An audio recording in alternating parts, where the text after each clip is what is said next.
you can see my YouTube screen. So instead, let's go over here to the Board Game Arena screen. All right, everyone else, why don't y'all introduce yourselves? I defer to Jordan. Well, thanks for bearing the lead, but I am Jordan, one third of the No Cube Zone. Which is a boy band, right? Yes. Okay. Aspiring boy band. This whole podcast thing is just until our boy band tour gets off the ground. Okay, perfect. So in the meantime, the No Cube Zone is a board gaming podcast, and then Cam, why don't you introduce yourself next? Yeah, so this is Campbell D'Souza. I am 1/4 of the Board Boys podcast. Hopefully we'll have 1/2 of the Board Boys podcast here tonight, but we're missing Rob right now. Although our mascot is here, Little Cat. We'll show everybody Little Penny. Oh, there she is. Yeah.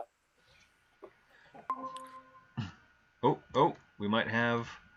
A wild Rob Pearson has joined the chat. Oh, we might have contact. Yo. Hoi hoi, how's it going? Pretty good. I went into an empty Zoom meeting, so I figured you guys moved over here. Yeah, so... well, we were after you, but Chris is having some technical diffs. Yeah, we'll have to share tips and know-how later because I obviously could not stream from Zoom, so we had to move over to a different platform. So y'all are on a... What is this, Jordan? Google Meet? What do you use? Google Meet. What do you use to share? I went to Google Hangouts, and Google Hangouts was like, hey, try this other thing, Google Meet. And I was like, okay. So I clicked on that, and it just pulled up a thing, and I could send a code, so I dropped that in the Facebook chat. So I guess it's a Google Meet? Google Meet is replacing Hangouts. Which is probably good because I think it took me multiple attempts to try and even get anything started on a Hangout, and then Jordan just took over. So basically, we took 3 different softwares and messed up 2 of them. And now what software do you use to stream? OBS.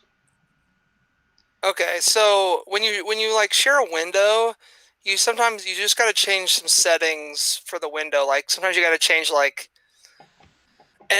make it so it doesn't have to like follow the name of the window exact. I forget the exact settings, but yeah.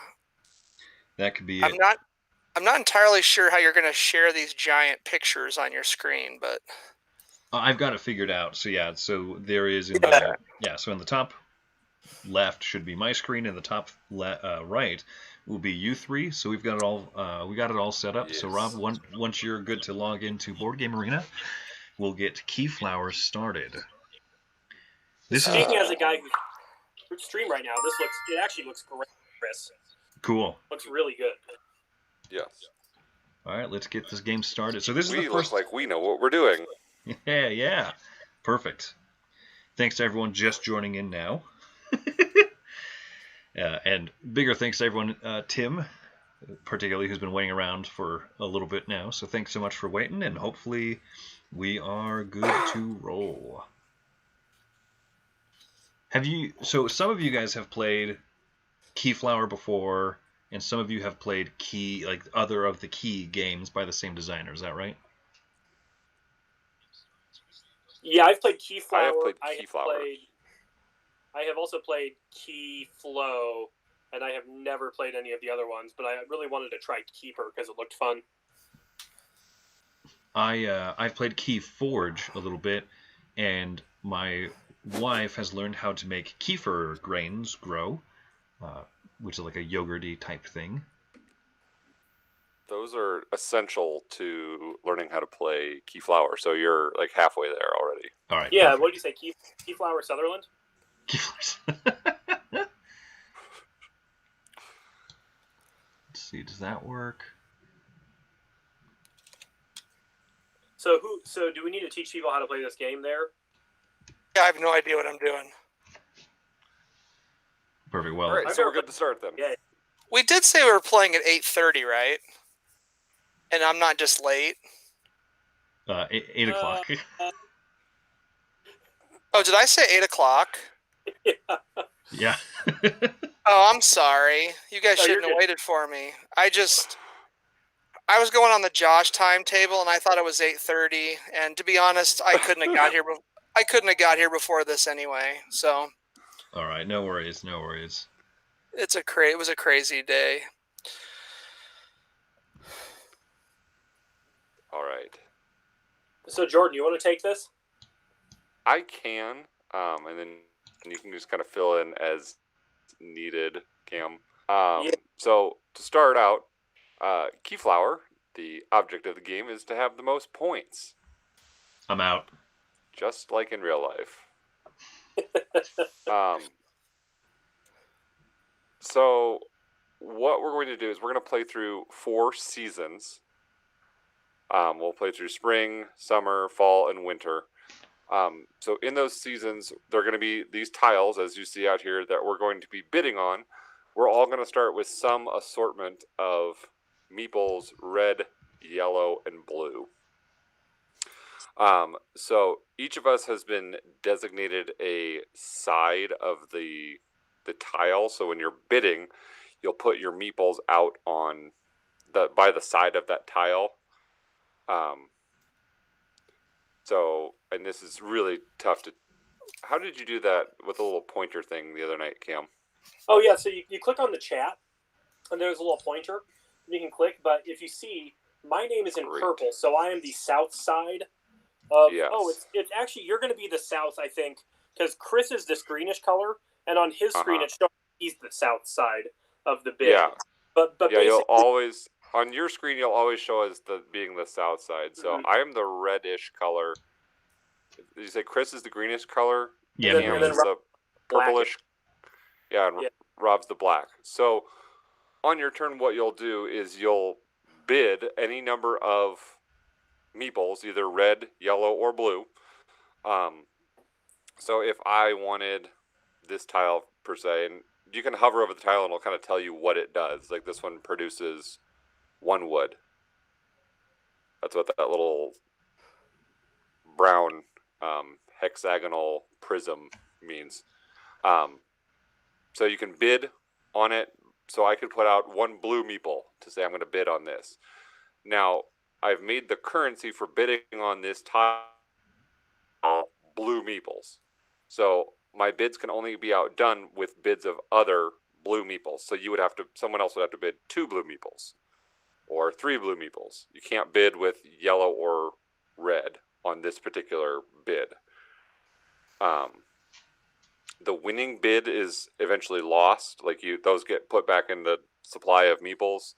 Any non-winning bids you can reallocate later, and I can talk about that in a little bit.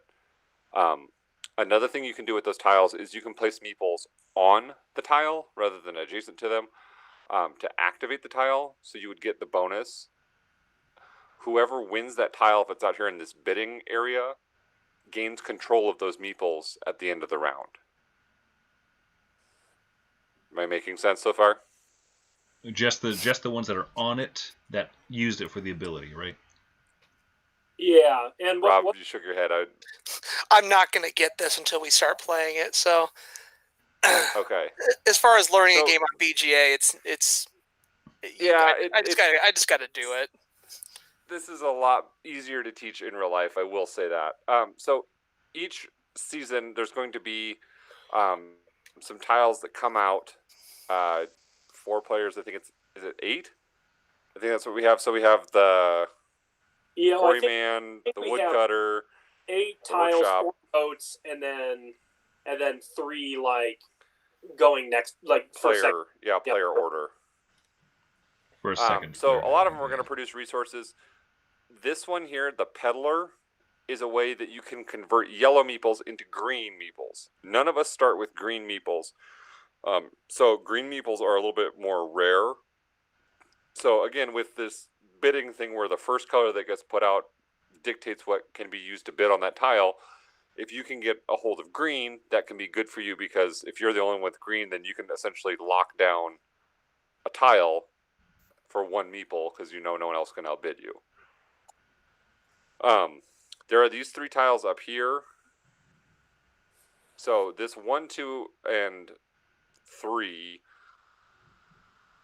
plus this little guy here is the first player marker. So these are saying who's going to get to pick from these boats. At the end of each season, we'll each pick from a boat for more meeples to go into our supply.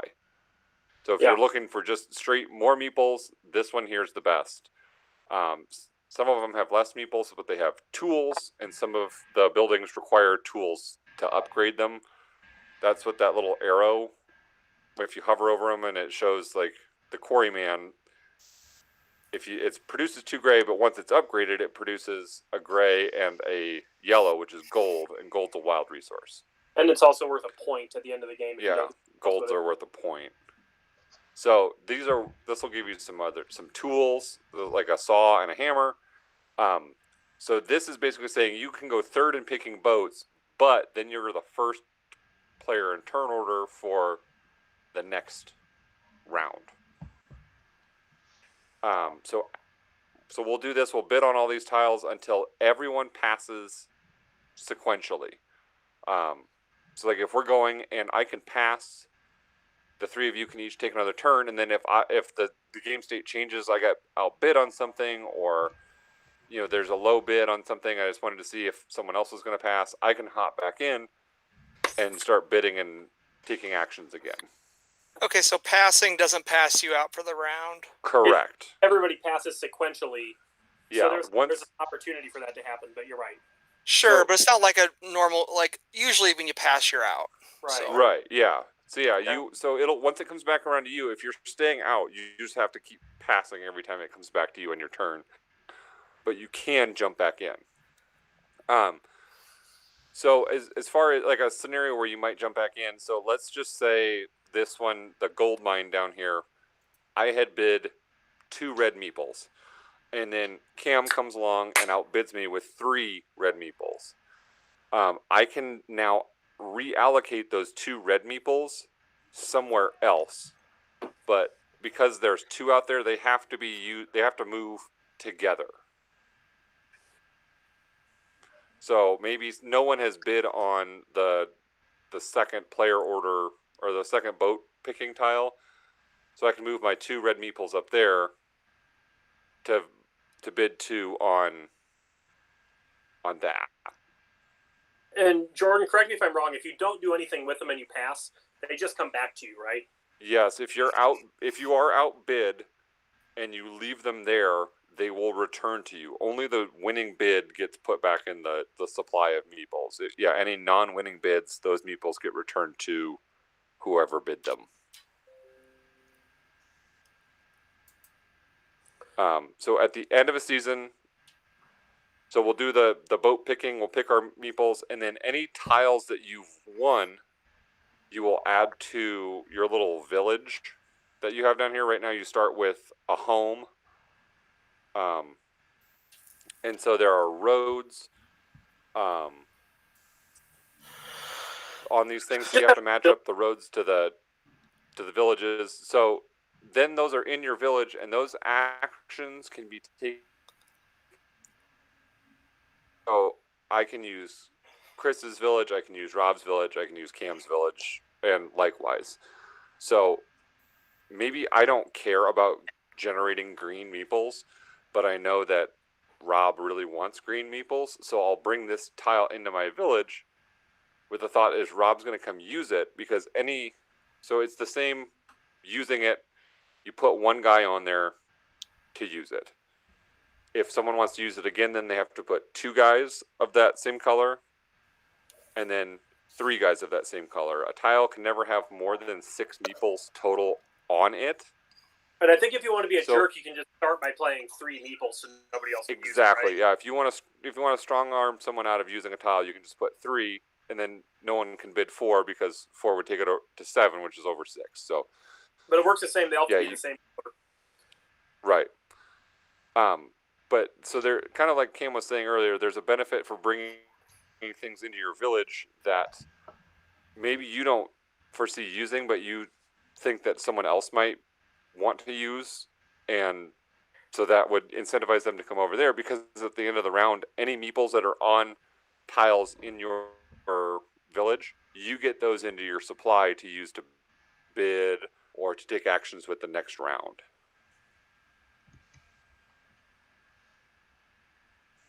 Yeah. I think we could probably get going after you or I talk about like the horse symbols and the house symbols. I'll let you do that because I feel like I'm losing Rob. He's giving me the. Rob, I think you're going to understand this as we're playing. So we're not like, we don't need to explain these horses too much right now. But do you see how every tile shows you what it costs to upgrade a tile and what you receive if you upgrade the tile? Yeah. Yeah. So like, for example, and just this wood one right here. If you spend a saw chit, you flip over the tile and it becomes worth 3 points. And then every time it's used, it will produce 3 wood instead of 1, right? Yeah. Uh-huh. Okay, so the way you upgrade tiles is you will use an action of any of these spots that has like the horse and the house. See how each of our homes has a horse that says 1 and then 1 house? Uh-huh. What that means is you can move 1 resource and upgrade one of your buildings. Any resources you gain from outside your home are going to go on your home tile. Any resources you gain that are within your home area generate on the tile where they're built. The horse lets you move 1 thing from 1 space to another. So in order to upgrade this particular spot right here, I need to drag a gold from somewhere onto that tile. And the horses let you move stuff around. These like saws and these pickaxes and whatever the other third thing is, those are just in your supply and you don't have to move those. But to upgrade the thing, you would still have to take the action because this house means that I can upgrade one of my buildings. So as you build out your village, you want to have kind of your resources that upgrade a lot of stuff close to the stuff where you're going to try to upgrade them. And there's ways to get way higher numbers on the horses so that you can move a ton of stuff around all in one movement. And if you want to make sure you're collecting a lot of meeples from people, getting a lot of those horse tiles as they come out over the course of the game is going to be a good way to guarantee that people are using your spaces. You don't need to know a whole lot about that right now, but as we're playing, you'll get it, and I can re-explain that stuff to you. Right now, you want to be bidding on tiles, and probably some of the best tiles to bid on is this probably this gold one is really good. This workshop is really good. Any of these middle row are actually awesome. I would say this yellow to green is probably a little less off the nose as far as strategy goes than just getting something that gives you a ton of resources. Yeah, so can you just explain to me like the game structure, and then we can go? Like I don't think I caught that. So every turn you either play dudes on a space or you bid, right? And once you're done, so you either activate a tile or you bid for a tile. Yes, you do one of the two things on your turn, and we'll keep going until everybody passes on the same turn, and then we will bring all the tiles down and place them in our villages, and we'll receive all of the meeples that were on them.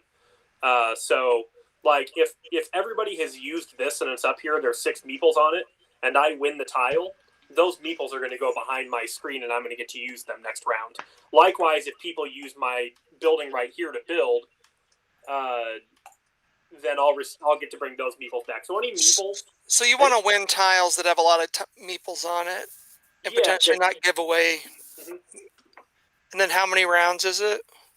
4 rounds. Winter, spring, summer. Spring, summer, winter. Spring, summer, fall, winter, and winter works a little differently because we're going to get to choose. You have 3 tiles in your hand. You get to choose which of those go out into the game for winter, and they're like the end game scoring tiles. All right, I'm last. I'll be good. Cool. I'm going to go ahead and bid on the workshop, I think. And let's just put one little red guy out there. Boop.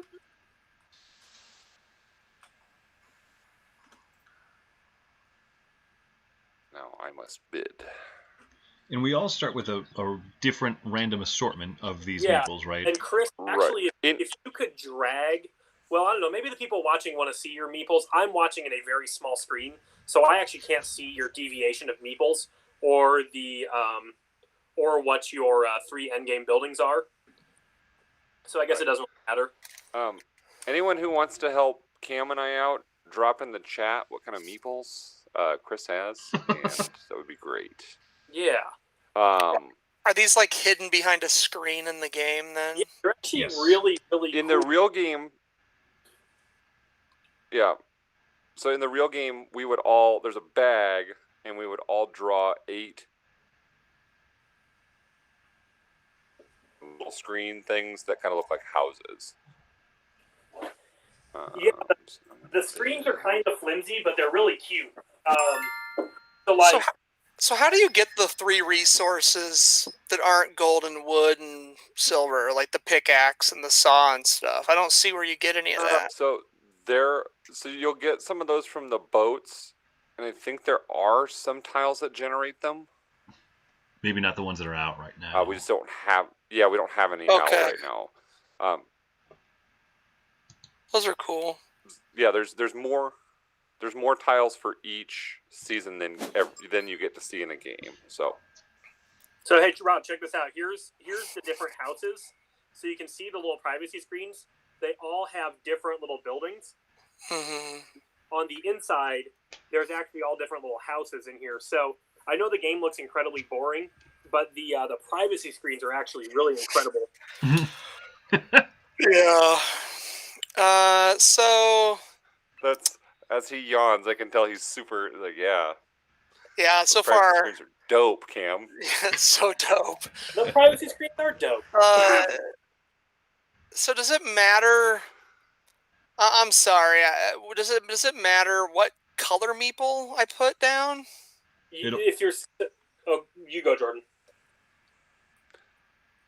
I mean, it doesn't really matter. So unless you're bidding on one of these tiles that we've already bid on. It's like if you're going to, let me turn my pointer back on. If you're going to the workshop, Cam bid red, so you have to bid red on the workshop to outbid him. Oh. Chris and I have both put down yellow. So to outbid me on this gold mine, you would have to put down 2 yellow. To outbid Chris on the keywood, you would have to put down 3 yellow. Okay, so and bidding doesn't cap at 6, or it does right. cap at 6. There's no cap on bidding. That's just usage of the tile. Right. So I mean, if we are bidding in red and yellow, likely at this stage you would bid in some. If you really want something and you're bidding on it, you're going to bid on something you have a decent amount of. So it might be an indication that we're low on blue. So if you have a decent amount of blue, that might be a good idea. Right. Well, I mean, I'm looking, but I have to bid on something you guys aren't bidding on. Or using you could a different outbid color. us, yeah. But it says here that do not use. So the strategy is saying do not use a tile that people are bidding on unless you're sure you will win it. That means don't activate a tile. In other words, don't put a meeple on the workshop here. Yeah, because I'm going to give it to you. Because I'll get right. Yeah, yep. But then it also says if you're not playing with more than 2, or if you are playing with more than 2 players, do not focus too much on blocking others. Does that mean bidding, like fighting people for stuff, or does that mean trying to put a bunch of meeples on a space so nobody else activates it? That's the activation thing. Yeah, there are, like I said, if you know someone's going for green meeples, I can be a jerk and put down 3 red on this, and it'll activate, and I can convert a yellow into a green, and then no one else can use it. All right, so you went there.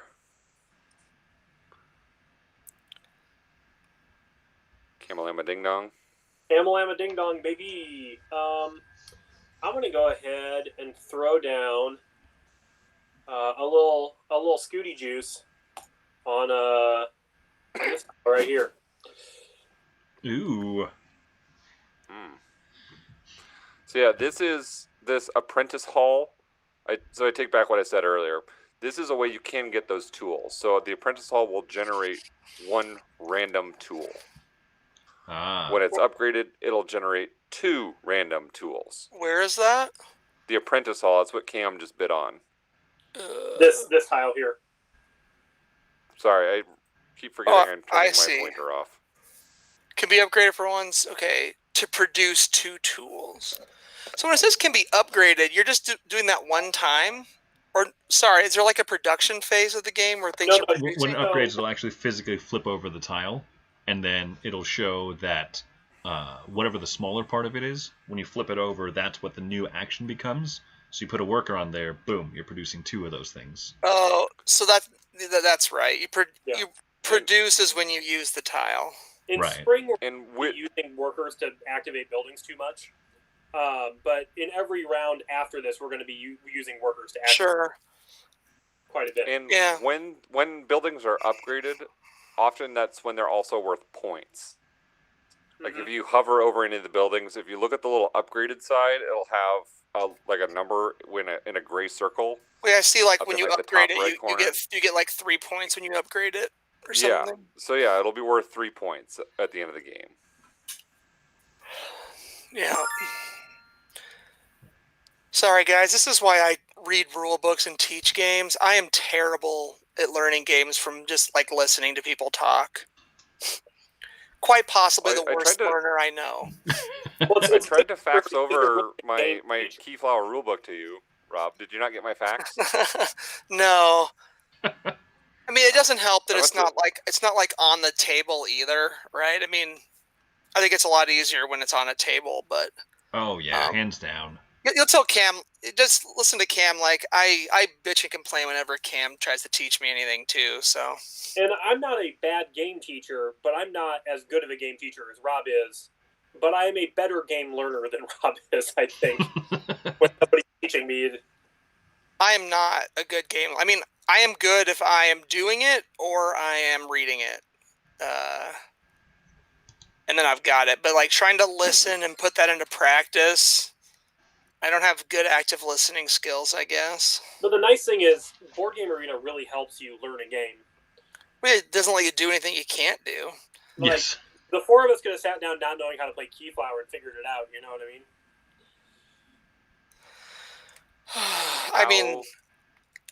How dare you, Chris? I guess what you're saying is we are playing Keyflower? You guys are playing Keyflower. I don't know what I'm doing. Oh, you're playing. You're bidding clue on the woodcutters. That's what you're doing. Yeah, that's good, I think. You guys ever thought about doing that? Just like setting up a game amongst friends, obviously not playing with like experienced people, like something legitimately all 4 of us don't know, and just start clicking until we start earning points. That's how Cam and I learned. That's basically how Cam and I learned Twa. Yeah. Really? Yeah, and we did a good job. Man, and until I played it live. The first time we played it, we're like, or at least for me, I'm like, how do I score points? But then I won on our podcast play after Cam used up all his wins on I BGA. won like 7 times in a row on BGA, and I think the podcast have lost. When it matters. Also, I got to be honest. I think I like Twa better than Black Angel. Chow chow. It's simpler. Yeah, I really wanted to like Black Angel a ton. There's just something so like I don't want to get it back to the table about it, even though I was so jazzed on it after the first play. So is it like bad to win a bunch of tiles? Is there like a downside to like? You're gonna have less meeples. It's just you're using your meeples. Okay. But at the end of the day, but like, should I be activating some of these tiles? Like, I guess I can't. I guess I can't. Right. Probably not until you realize you're probably gonna for example, I kind of doubt anybody's gonna match me here on this 2 right here because you guys have a bunch of yellow meeples spread out across the board, right? So it wouldn't be too bad of an idea for me to activate that. But if I activate this, somebody could be waiting to leapfrog me and do 2 meeples on that. What happens if somebody ties you on a tile? Nothing. You can't tie somebody. Oh. You always got to go up. Okay. And like it And looks You always gotta- somebody has used this tile right here. I just did that. Yeah, Chris just did. I'm so what I'm saying essentially with that is I'm confident that I've won this tile with my 2 red bid. So I went ahead and I spent a red worker on there to activate it to get the 2 stone cylinders. What'd you call them, Jordan? Chunkers. Hexagonal prisms? That's hexagonal Hey, prisms. Yes. Here's the thing, though, Rob, for you to know later, is the color that is bidding for a tile, it does not need to match the color used to activate the tile. Oh, I thought it did. Nope. Oh, okay. I don't know what you just said. So you see how Chris used this tile with a red meeple and the Uh-huh. red meeples? He could have activated the tile with a yellow meeple, Oh, even sure. though the bid is red, but then all the activations have to be yellow as well. Oh, okay. Okay. So on the tile. What? So now, Rob. I understood that. I understood that till the last sentence you just said. In other words, you have to activate the tile with all the same color. You have to bid on the tile with all the same color. Oh, so since he But okay, it's 2 different colors. but he activated it with red, so all activations now have to be red. Yes. Right. But he could have activated it with blue, and then for me to activate it, it also has to be with blue. Exactly. Mm-hmm. And do all tiles just require 1 meeple to activate? At One- first, and then Oh, it's 1 and then 2 and then 3. That's right. Yep. Okay. Do I want to bid on anything here? Oh, also, you can't win. Obviously, you can't win the 1, and you can't win 2 of the 3 tiles up at the top, or you can win them, but then, like, I think you have to, like, second place gets to actually go second or whatever. These tiles up at the top here don't come into your village, but they come into your village at the final round. But right now, you won't take the top ones. They just are for what boat order you choose. And all of the boats are good, so in the first round, so it's not that big of a deal to choose 4th. But later in the game, it's going to be more important to choose first because some of the boats are going to get markedly worse. Okay. Let's see. How many bids am I winning right now? I'm winning 3 bids right now. I'm going to kick it over to somebody else. Well, you're passing, huh? Well, yeah, because it'll come back to me if not everybody passes. And if everybody passes, I'm cool with that. Ooh! Pride cometh before the fall, Chris. So there's a reason, like you should or should not spend all your meeples right now. I still have 4 meeples, right? Because you start with 8 meeples, I put 4 out. But the reason I passed is because I know that if everybody else passed and I don't get another turn, I get those 3 tiles really cheap. But if somebody challenges me, then I can see how that's going and go back, right? So, like, where I'm at, I can pass until somebody upgrades one of my bids because I'm not really ready to bid on anything else, is what I'm signifying. But, so, like, from this point on, we're probably going to have a couple people passing every turn.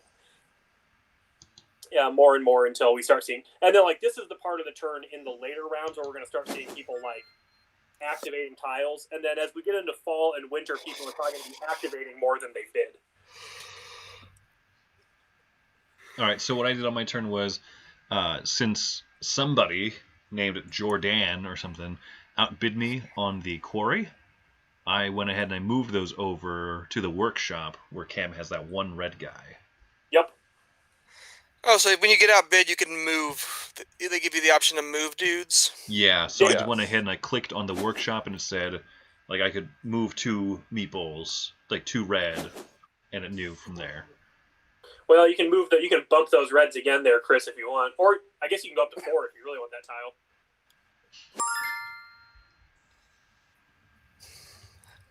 And if you don't win a bid, you get your meeples back. Yes. Right. So if Chris does not reallocate, he did reallocate those 2, but if he hadn't, he would have gotten those 2 red guys back. Mm-hmm. Oh, if I hadn't. Okay, that's right. Yeah, but the thing is, when you reallocate, you have to reallocate all of them to the same tile. You can't Okay. like, bring 1 back and send 1.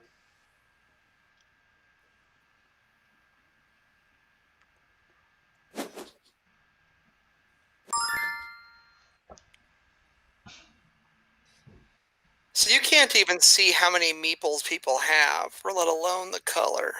Correct. Right. Yeah. Even Right, in the real but game, you can't. Yeah. Here's the thing: you're never going to know unless you do incredible math how many meeples people have. But you do know everybody starts with 8, so you do know how many meeples people have. For example, I have 6 meeples out, so I have 2 behind the screen. Chris has 2 for. Chris Jordan's has 4. got 3 left. So Chris has the most. Oh no, sorry, Chris played a meeple too. So Yes. oh, did We all everybody passed. dang. So Cam gets to pick a boat. Yep. And you know First. what? I'm just going to take a B load of meeples. I love these little guys. So you get everything on said boat, huh? Mm-hmm. And I get to Yep. go second? And now, yep. So you get to pick. Do you want Do you want a ton of red, a bunch of cruncher red, or like half red, half blue, And you see or also getting like extra like those little tools there too. Yeah. Do you Yep. spend that when you upgrade with them? You spend the tools when you upgrade with them, and the nice thing about the tools is you don't have to keep the tools physically on the board, so you can spend them to upgrade stuff wherever. So it's actually easier to upgrade things with tools, but tools are more valuable than resources because they're much harder to produce. Okay. So now I have to place my tiles. Yep. I wonder how we do this. Do you just click and drag or what? Oh, you just click your tile and then you Click I it wonder and how then click click your it on tile and then space. you Yeah. click where you want it to go. Does it? I suppose it matters which way you turn these. yes, because Yeah. So you have to line your roads up. So you can turn them any which way you want. But you want to line your roads up, and kind of like Cam had said earlier, you want to keep your resource producing tiles close, because to upgrade a tile, those resources have to be physically on that tile. Okay. And then if you go to someone else's tile to produce goods, those will get transported to your home tile when that tile activates. So like if you went over to Chris's board and used his key wood to get that one wood would populate onto your home tile, Rob. Okay. Otherwise, they're going to populate where you use them. Right, Nailed. where they are activated. Ooh, that's So right. When Chris activated the tile up top earlier and produced, did it go on that tile or that went on his home tile because it wasn't anywhere yet? It's on his home tile. So he's Okay. got 2 stone on. If you look on his home tile, he's got 2 stone like sitting there at the bottom. I see. And I'm assuming every road has to match when you put a tile down. Yep, and then Yes. do you see how you have a river also? Yeah. So during this round of the game, you're going to get river tiles. So do not put a road going into the river. In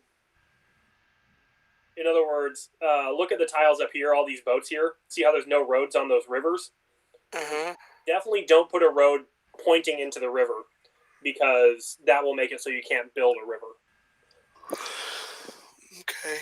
Which you have actually, it looks like you did. What? No, sorry, you can still play them.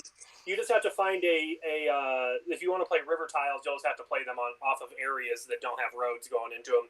So, like, if you get a river tile, you could play it, like, right up there. Oh, okay. I kind of forgot that until just now, and I just magically didn't put a road in the river. I almost did the exact same thing. But Apparently I did it right also. yeah, these river tiles give you special abilities when they're in their village. Passive specials. So getting these river tiles is good. Like, The one I just bid on, for example, says that I don't have to use a specific type of good when I'm resourcing, or when I'm specific type of resource when I'm upgrading tiles. So, like, my home tile here requires gray and black resources. So then, if I'm understanding this one correctly, Cam, this means that I should just be able to use any 2 of those hexagonal prism resources.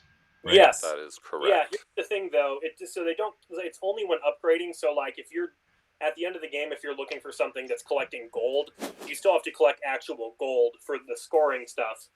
But as far as upgrading goes, everything is everything. All right, sounds good to me. Paul also is in the chat. How's it going, Paul? Thanks for joining us. Paul is a friend of mine. You guys remember that band Phoenix that did that song "Everything Is Everything"? No, I don't remember that. When is that song from? Like 2002, 2003, probably. Everything means everything. I'll just go look up Phoenix. They're great. They were really good for a while, and then they got kind of popular. They did that Listomania song that was big in 1901 or whatever it was called. Anyway, I saw them in concert here in the Omaha area. They were at like an outdoor amphitheater thing.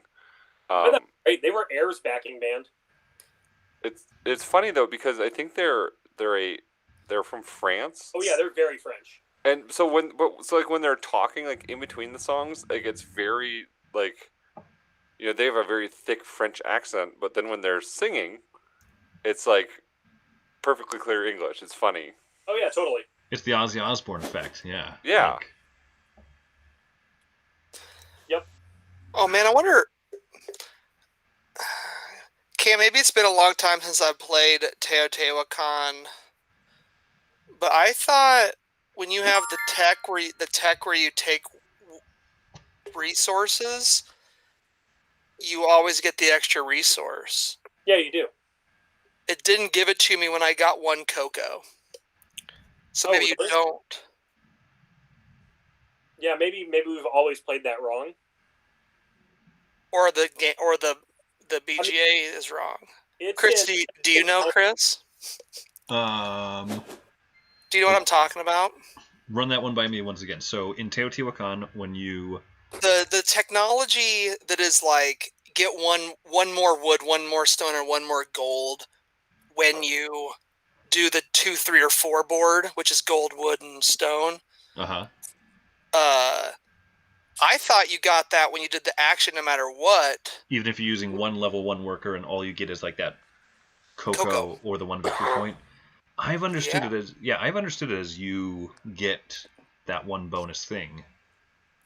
Okay, well maybe the BGA implementation is wrong then. I'm gonna go verify.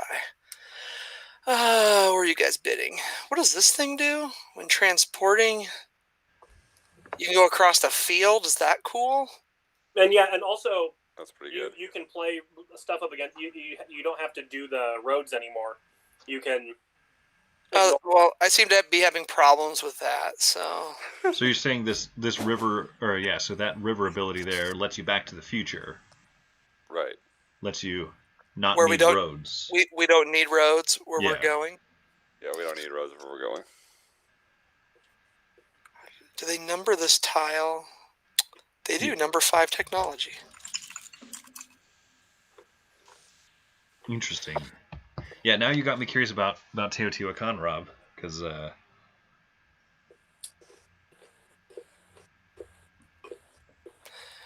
just mentioned it because it was my turn in a Cam and I's turn-based game. So, and I was like, I'm going to go there and get some wood. And it didn't give it to me. You know what, Rob? I'm going to give you a dude just because we're pals. Just because you're my homie. Here you go, homie. That's the... You feel slightly bad about you messing up your... So a green worker has entered the fold.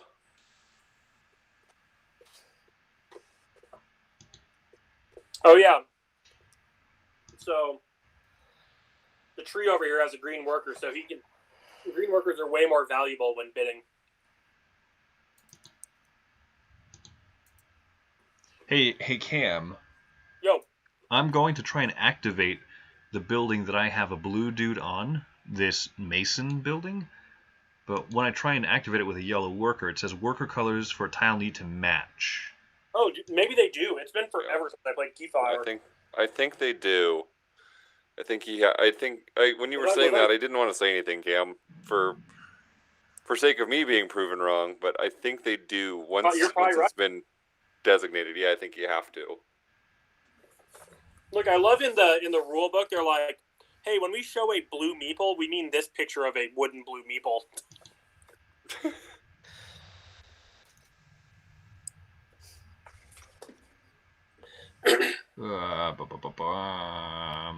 Hey, Joe. Joe Pilkus in the chat says, greetings. Greetings, Joe. Hey, what up, JP? How you doing, dude? Hoi, sir. How you doing? All right. I'm going to try this. So spend a yellow dude. And I drew... Okay, so that one there that I activated, the brewer. Right. Spent a yellow dude. I drew 2 out of the bag. But I spent my pickaxe while I was at it. Yeah, you don't need that stinking pickaxe. If the tile is being bid for, then the worker placed on the tile must be the same color as any workers that have been used to bid for the tile. So Cam's wrong again, you guys. Bam, bam. So bidding and placing is the same. So right. So now to bid on this, so this one that Chris just played a yellow guy on, to bid on that, you have to bid in yellow.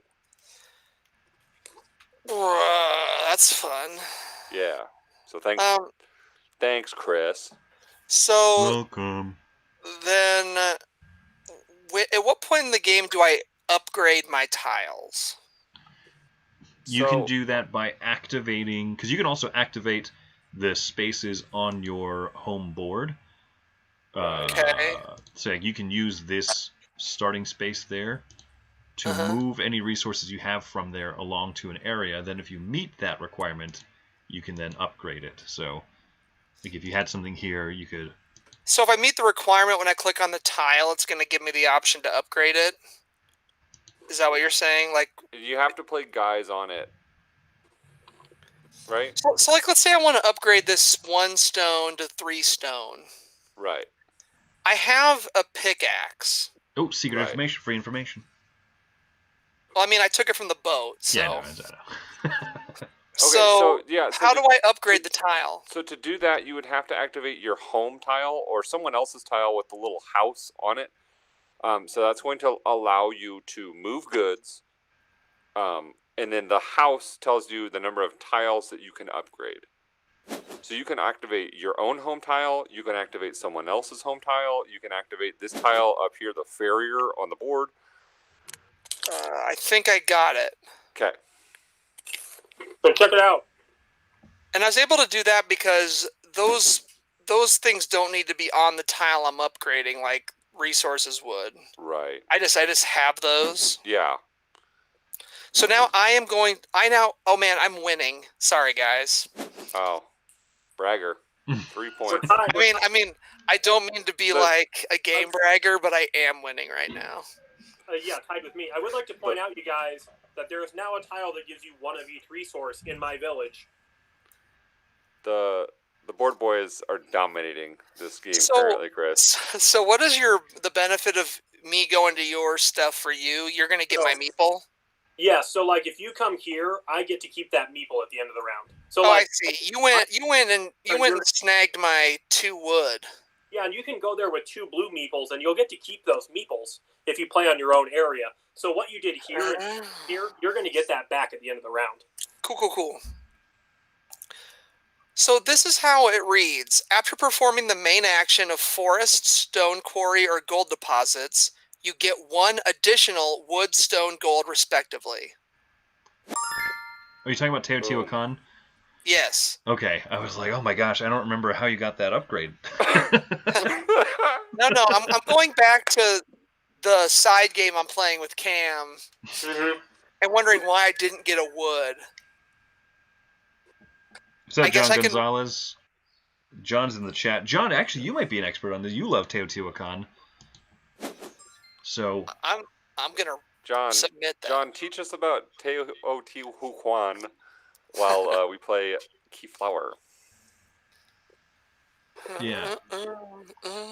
So that's my understanding too. Is that okay? So John, you might be familiar with this one. In Teotihuacan, there's that upgrade, which Teotihuacan's not the game that we're playing, but whatever. That's what we're talking about now. There's the technology tile where you get it. It says action spaces 2, 3, 4, where you collect the resources. When you activate those, you get 1 extra of that resource that it gathers. Does that activate even if you use a single 1-level die and you only collect like 1 cocoa or only collect 1 victory point? Because I've always played it where you do collect that extra resource. So like if I put my die there, I would get 1 cocoa, 1 wood. Yeah, that's what I thought too. My cursory search of BGG did not find me an answer. Because the tile seems pretty darn straightforward. Yeah, you'd think, right? Because my understanding's always been when you use, like, just when you activate that tile. And it's take really the main throwing action. me off because I cannot see you, Chris, in our Zoom. So I'm watching the YouTube, and like right now you're talking while I'm talking. Yes. Yeah. It is a little trippy. Also, I feel like... Oh, go ahead. I like the premise of the Meeple Overboard Boys zone, where we play a game and talk about another game while we play that first game. Yes, the Meeple Overboard Boys zone. I definitely agree with that. Let's continue to talk about Teotihuacan. Jordan, have you played it before? I have actually not played Teotihuacan. Probably would help my pronunciation if I'd played it. Could. It really could. It's pronounced Tito Jackson. Oh, Tito. Oh, boy. Keyflower is not a real long game, is it? No. It can be if you play with people who are like super AP. I mean, we're taking long. We're taking it slow though, and we're almost half done. Yeah. I mean, I'm really just going willy-nilly, throwing stuff to the wall and seeing what sticks at this point. So Hey, you're tied for the lead right now, so that's all that really matters. I'm taking a screenshot of this right now. If you know how to play by the end of the time, then that's the bonus, right? Ooh. Like I feel like, but I feel like you guys are like doing really cool stuff, and I'm just not. No, you're fine. Like, look at all those resources. Remind me, when do I get to roll a 7 to have Chris lose half of his resources on his home tile? Right now, we just vote for it. It's fair. Hey, how does the no cube zone feel about this crunchy Euro with no cubes in it? Well, this third of the no cube zone really likes it. But are you like the naysayer on the no cube zone? Isn't that your role? I do kind of play the contrarian. Oh shit! This is why I hate BGA. No undo button. I meant to bid on that. Instead, I put 2 red guys on it. At least you got 2 of those things back from the one you spent. It kind of sucks though because it looks like and I lost the wood thing I wanted. All right, good game. That was bad on 2 levels. Wait, what wood thing? What wood thing did you lose? Well, wait, why did it do it? Oh, and it did it twice. Or no, it did it once, but I just put 2 guys on it, so somebody would have to put 3 guys on it to do it again. Oh, well, hey, Rob, you know what you could do is you could come over to this spot right here and see if you dummy draw a wood one. That could happen. There's a one. No, I had a woodcutter, so I could have upgraded my other woodcutter tile. Right there, but for some reason it decided to take that and turn it into. Was it random what I get? Produce 2 tools, but 1 tool. It didn't even ask me what 2 tools I wanted to produce. Should it have? No, so that's why it says the question mark. So is it random? Yeah, it's random. So in the real game, all of the tool tiles are out face down. So you put your one out there, and then you draw 2 randomly face down off of the table. So I could have got one of the saws back there potentially. Correct. You could, in theory, you could have gotten 2 saws. Okay. And John did say in the chat, cocoa and victory points aren't the same as wood, gold, and stone in Teotihuacan. Okay, but here's what's confusing. I found a Q&A It looks pretty official. Oh, I do have a FAQ in the box, like an official FAQ. I wonder if it's in there. What did I just say? Did I say frequently asked? What did I say? I called You it something said different. you did not say. You said Q&A, I think. Q&A, yeah, because I'm super smart. Anyway, yeah, I found an FAQ, which is what those things are actually normally called, and yeah, it specifically says, if I only receive 1 cocoa or 1 victory point from the Forest Stone Quarry or Gold Deposits, do I still receive the benefits of Technology Tiles 5 and 7? And the FAQ says yes. Okay, I guess I can report a bug to the BGA guys. So what is this FAQ from? Well, there's an official one from Boards and Dice. I don't know if that's the one you're looking at or not. I found what... Man, I'm totally just out of the zone now. My 3-point zone. Fine. You're gonna be. And it'd probably help did if we weren't just talking prefer- about Teotihuacan the whole time. I did prefer the reality where Teotihuacan came with a DVD of a Q&A session at like Essen or something, where the designer was asking or being answering questions that people had about the game. When Chris was talking about a Q&A for the game. How do I take my guys back? Can I just take them back, or do I have to replace them? So you have to replace them. So like on that tile, You don't move them. Like So at the end of the round. so in theory, you could use those 2 to come over and outbid me on the one that I have 1 red guy on, that farrier. That farrier tile is super good, Rob, and you should do that because that tile is better than the one you were bidding on anyway. All right, trying to figure out how to do that. I got it. That farrier is going to get used every single time. You're going to collect a bunch of meeples from it. Whatever you say, dude. Well, the reason is how there's a 3 on there, Rob. That means you can move 3 chunks, or like you can move 1 spaces. It's way more efficient than using your home. Sure.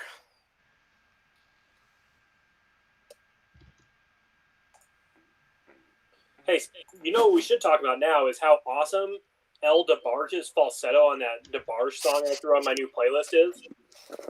I haven't listened to it. Oh, man. I think you'll like this playlist of mine, Rob. Oh, as he walks away. Yeah, he's had enough. Chris, I love the 7/4 time thing you're going for. I haven't listened to the playlist yet, but I think that's brilliant. 7/4 to you, good buddy. Yeah. Now, so for anyone watching that doesn't know, Cam has invited us to a playlist club that he does, where you put together like a Spotify playlist, 8 to 10 songs or so, and a couple people just submit it. You listen to everyone's, and you vote for them. And I'm not what you call a smart person. So like the themes that I go for, I'm just like, people are going to know more obscure music than me. People are going to know better like this, that, or the other than me. But what I am really good at is finding dumb niches on the internet and just... No, I've really enjoyed your themes, I would say. And I love the 7/4 timing. That's a cool one. I don't necessarily score a lot of points in my own club because I'll do a list like that, the music video list where I get tons of points, and I go, okay, well, I can just do something that I want to do this time and then score 0 points. That's like every 3 lists I have a really high scoring one, and then I do stuff that people don't care about for the rest. I'm just trying to have fun. Rob is the only person I think that's given me points. Chris, it's because you're the only one's list that I like for the most part. Like, these guys have a weird taste in music that is beyond my own. I'm saying you're going to like this new list, Rob. It's 100% just like 80s funk and disco. Good. Like all of the I feel like Chris and I are like much more and I've talked about this to Cam before, like we're way more mainstream, and I don't know where the hell you find some of your songs. I don't know about mainstream, dude. Chris just did a list of all 7/4 time signature songs, man. I don't see, not being a music guy, I don't even know what that means. That's 7 beats in a 4. Never mind. I mean, I know like as a quarter note, I kind of understand, but I don't really. Right. Okay, so like in a typical song, there's going to be 4 quarter notes for like every beat. Boons, cats, boons, cats, boons, cats, right? There's like 4 of those in a beat. Boots and cats? Boots and cats, Yeah, and boots and cats, yeah. And so a 7/4 rhythm is basically very uneven sounding. So the whole song is usually divided into like 2 2 3. 1 2 1 2 1 2 3 1 2 1 2 1 2 3. Kind of creates like the rhythmic structure is in sevens, like chunks of sevens, and a lot of them are really like unpleasant on the ears. So I try to find ones that use it very cleverly. Where like if you're not trying to analyze it, you might be like, this song is different for some reason. The song has like something funky about it, but I can't put my finger on it. So it's just 9 whole songs of nothing but that. Is this the FAQ you were looking at? Hey, Jordan, do you know? I think Move. so, yeah. Activated. What now? Can I move this worker in this bid I'm losing to activate a tile? Yes, because I just did. How Nice. do you do? Click on the tile you want to do, and then show that you want to move it from. Right, so if you click on the tile that you want to activate, if you scroll down, you should be There able we to... I got it. Hey Cam, how many floppy hats are on this box? I don't know, man. How many floppy hats do you think are on the box? I don't know. I mean, I kind of can picture the box. If there's any people, they got to be real small. Let's take a look. How many floppy hats do you want to guess? I'm guessing 0. I don't think there's enough like granular detail on the cover. I am seeing at least 2 hats. Okay, so here we go, and you guys can all see, right? So here we go. See these guys here? The guy with the nude colored hat has some flop to it, but the gray hat is not floppy. And then if you look on the boat here, this guy's wearing like it's probably a bandana, but it's a pretty floppy bandana. That's so grainy. I'm just gonna call it a beanie. Yeah. Yeah. I don't think anyone's enough for couldn't- floppy. The green pixels that we just saw did look kind of floppy.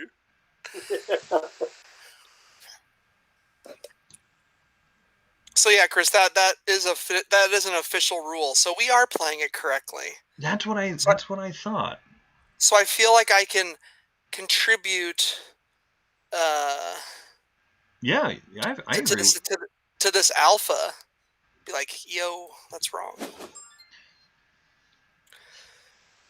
Oh my god, I passed. It's because I'm passing again.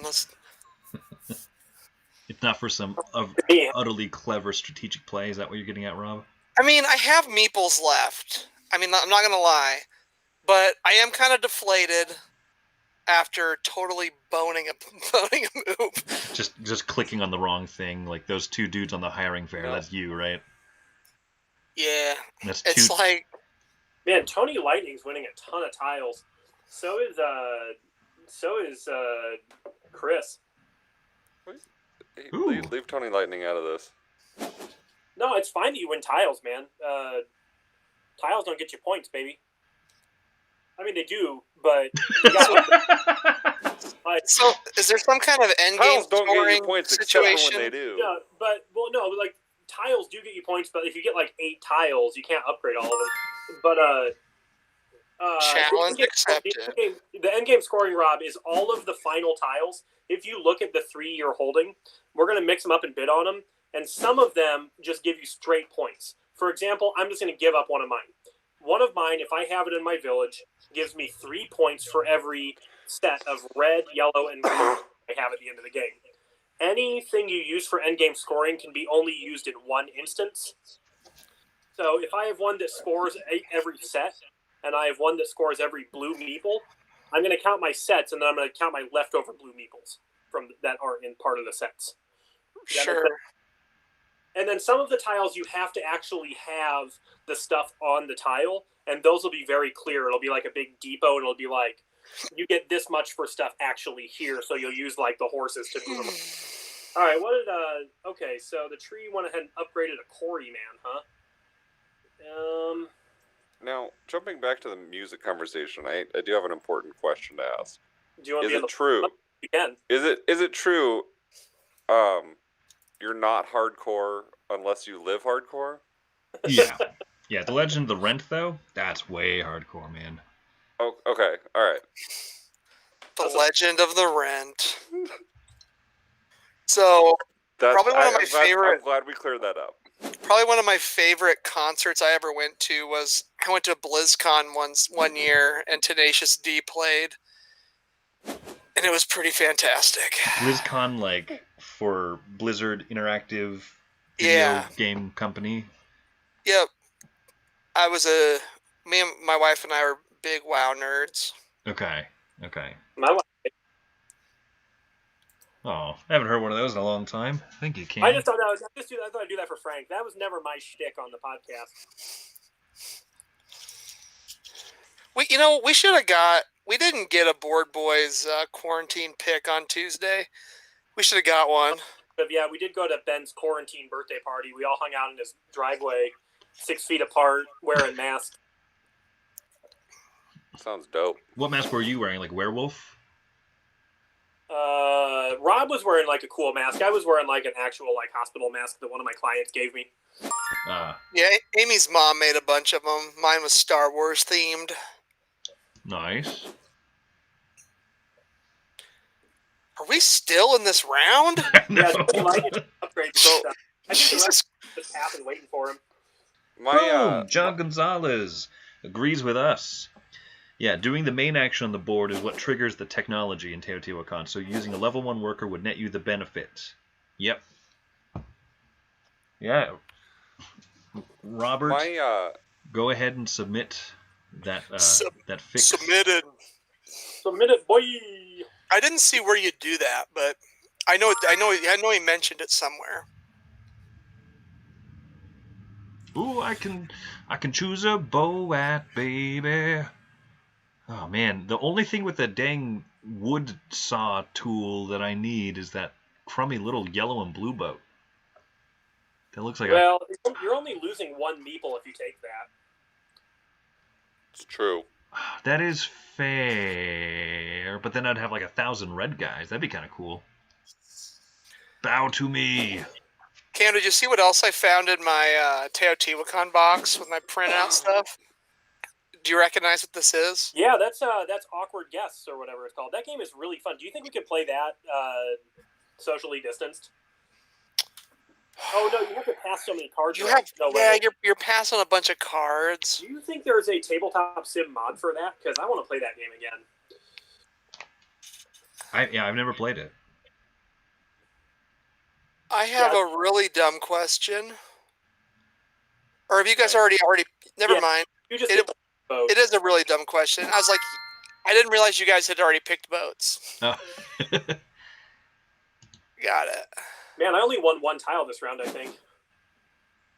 So is there a strategic reason to put this 3 and 5 home farrier thing somewhere? No, that one. I mean, unless you want to put it close to, like, where you have those resources, because it upgrades with 2 wild resources. So you could put it adjacent to that tile that you've got 3 stone chilling on. Because that way it would be easy for you to move those 3 stone, to move 2 stone of those stone over there to upgrade that, and then it is more powerful and it's worth points. But other than that, it doesn't really matter where it's at once you activate it. As far as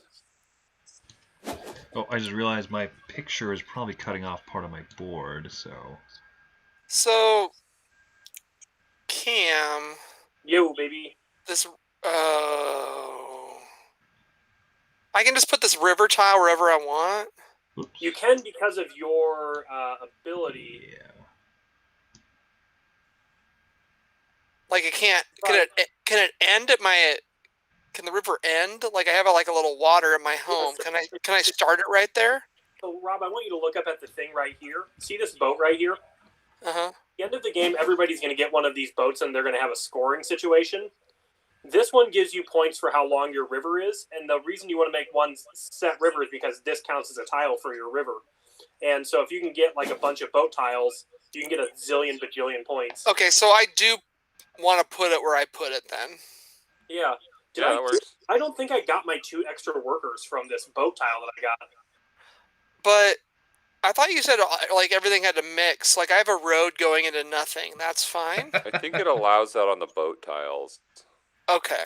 Do you know how I? Do you guys know how I use this tile right here? This boat tile. It said that I was supposed to get 2 extra workers. When taking workers from the boats at the end of the summer and autumn, so it's at the end of summer and autumn. So that. Oh, you know what? I did get 2 extra workers. It's just Okay. that I was counting wrong. Okay, yeah. Hey, Jordan, you need to read the chat. You need to just be aware of the shade being thrown your way. Thanks, Conef. Hey, he's one Appreciate of that. the Cube Zone, right? Is he the one with Yes, the guy with the real good podcast voice? that's Conef. Dude, you have a real good podcast voice. I just gotta say. Agreed, man. Agreed. Man, it is good to listen to. But, Chris Yee also, one of the top 10 podcast voices I've ever heard. Cam, you were playing Lorenzo with Jordan, right? At Cardboard Caucus? No, Is that Jordan and I played Gold West together. We did play Gold West. I had Lorenzo out. I played Lorenzo at Cardboard Caucus. But you and I didn't play that together at Cardboard Caucus. No, you jumped over to Sidereal Confluence after we played. Yeah. But you have the new deck or whatever, right, from the Kickstarter? Yes, I do. So I never got mine. Really? I've emailed them like a dozen times, like every couple of months, I feel like, or every month. And then like they just dropped a new Kickstarter for Maharaja or whatever. And I was like, and like they updated the, when like a Kickstarter company like puts out a new thing, they go back to like all of their old Kickstarters and like be like, oh, you backed one of this one, we just have a new one now. So like they'll necro like a 4-year-old Kickstarter to like advertise to you. Anyway, when they did that, I must have been on like right when the guy was doing it, because he actually talked to me on Facebook Messenger, and he should be sending me a deck. Is the deck cool? Is it worth my wait? So yeah, it is. Some of those cards are mean.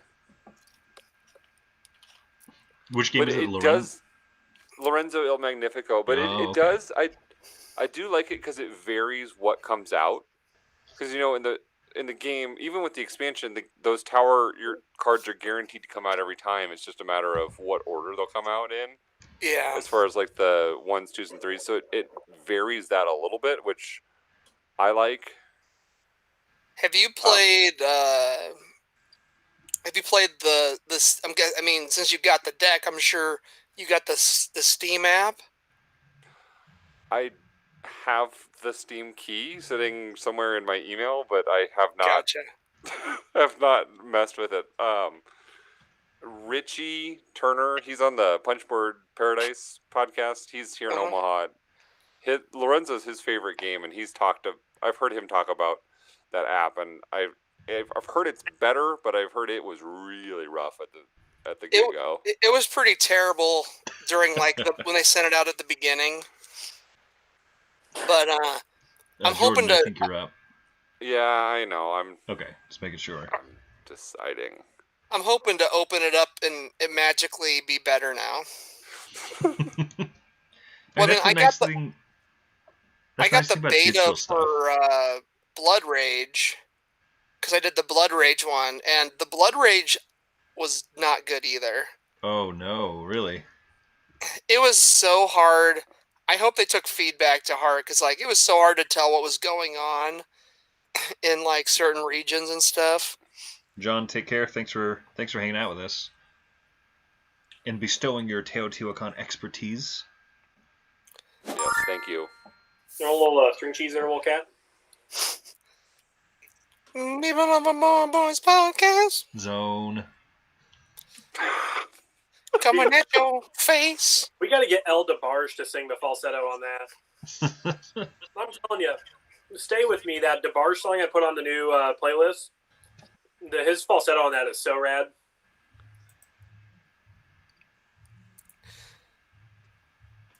So Campbell, how are you feeling after the first 2 turns in the Teotihuacan BGA? You think it's pretty good? I think it's pretty cool so far.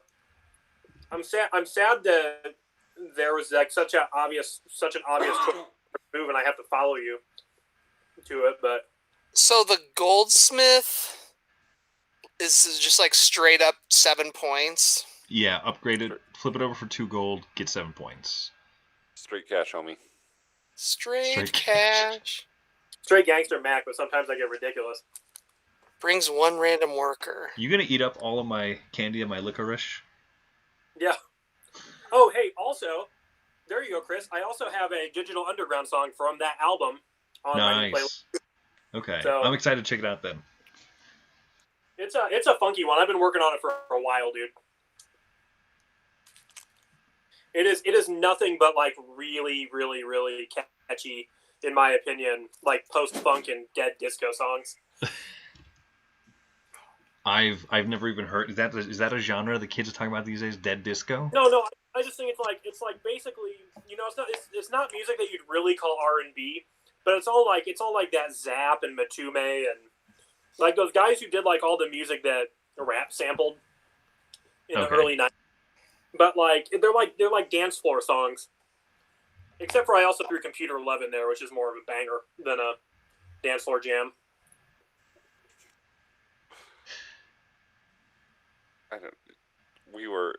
Do you guys talking? I don't know a lot of what you're saying, but you guys just talking made me think of this is like a year or so ago at work.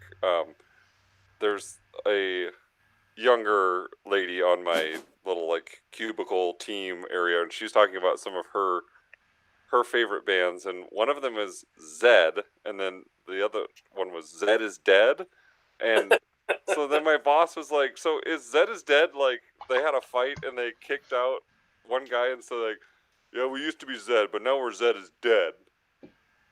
Well, what movie is that from where the guy goes, Zed's dead, baby? Pulp Fiction. Pulp Fiction. I've never seen that movie. Oh, interesting. I don't think I've ever seen Pulp Fiction like through from start to end, but I think I've seen all of it. But it's also not a movie that's filmed start to end, so it's impossible to tell. That's true. I seem like I know a lot about nerd stuff because I know a ton about music and video games and a decent amount about board games.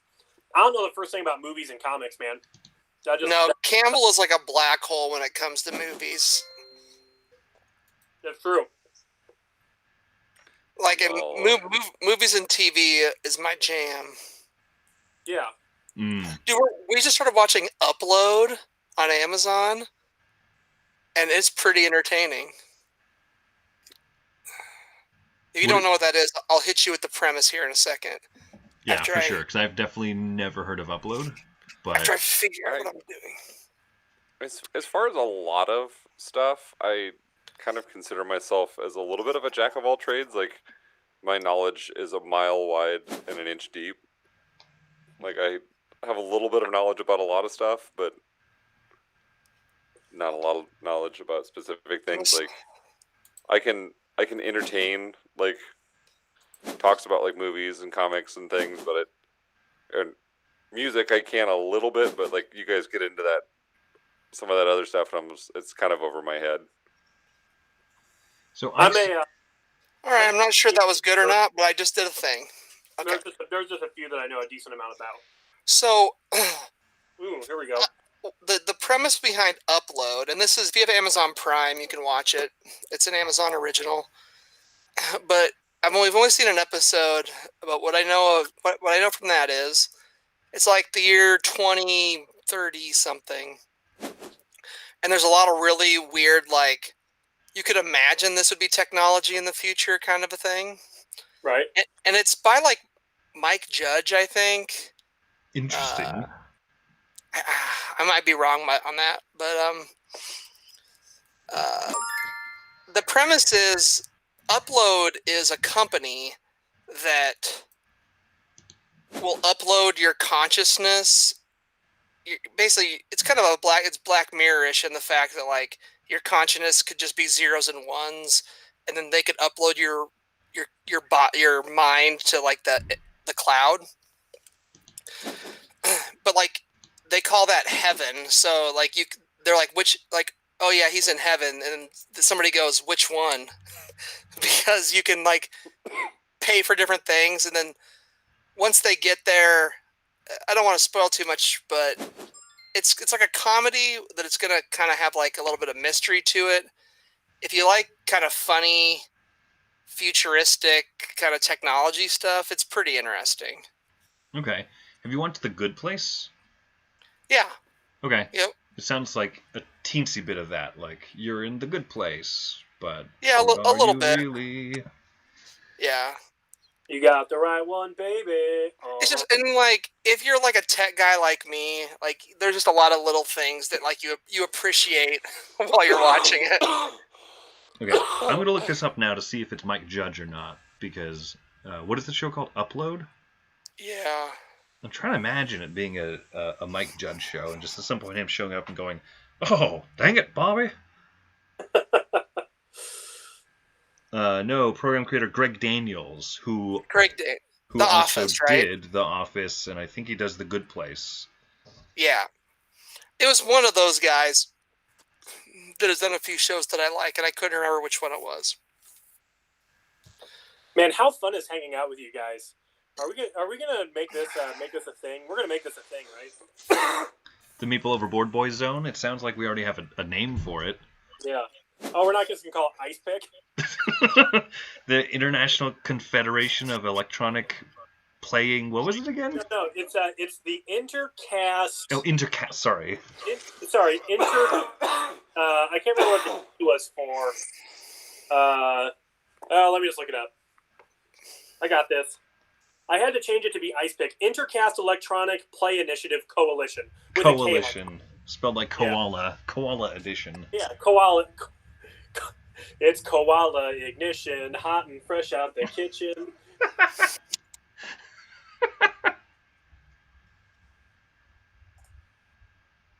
Oh, man. Ugh.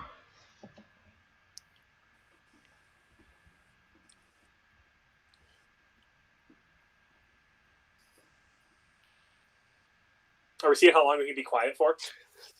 Oh yeah, so in the upload show, the person that uploads you is your angel, and like they can interact with you and talk with you, and like even though you're dead but you're in the cloud, like you can make phone calls to like real life people. Because I mean, it's just like you're on the internet, and there's like really no reason to like eat or drink or anything, but the reason why that you have to do that while you're in there is people were like going insane. Oh, sure. Of like not being able to do like normal things. It's like once you know you're in the Matrix. I mean, we've all been going insane just staying in our house all the time, right?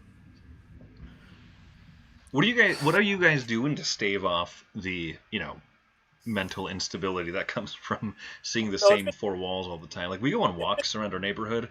The university, UNLV, right near us, built a parking garage. So there's a 7-story parking garage that nobody's using, and so we've been hiking up that, like, every day. It's been super easy for me. I've just been playing tons of video games because I love video games. Oh, also, if you guys don't own it, Civilization 6, free on the Epic Store today, apparently. Interesting. We got it for like a really nice discount on Steam, and Wendy's played it, I haven't, and Wendy's like, it's perhaps a little bit much. It is a crunchier Civilization game. I hear 4 was the best one, but I never played 4.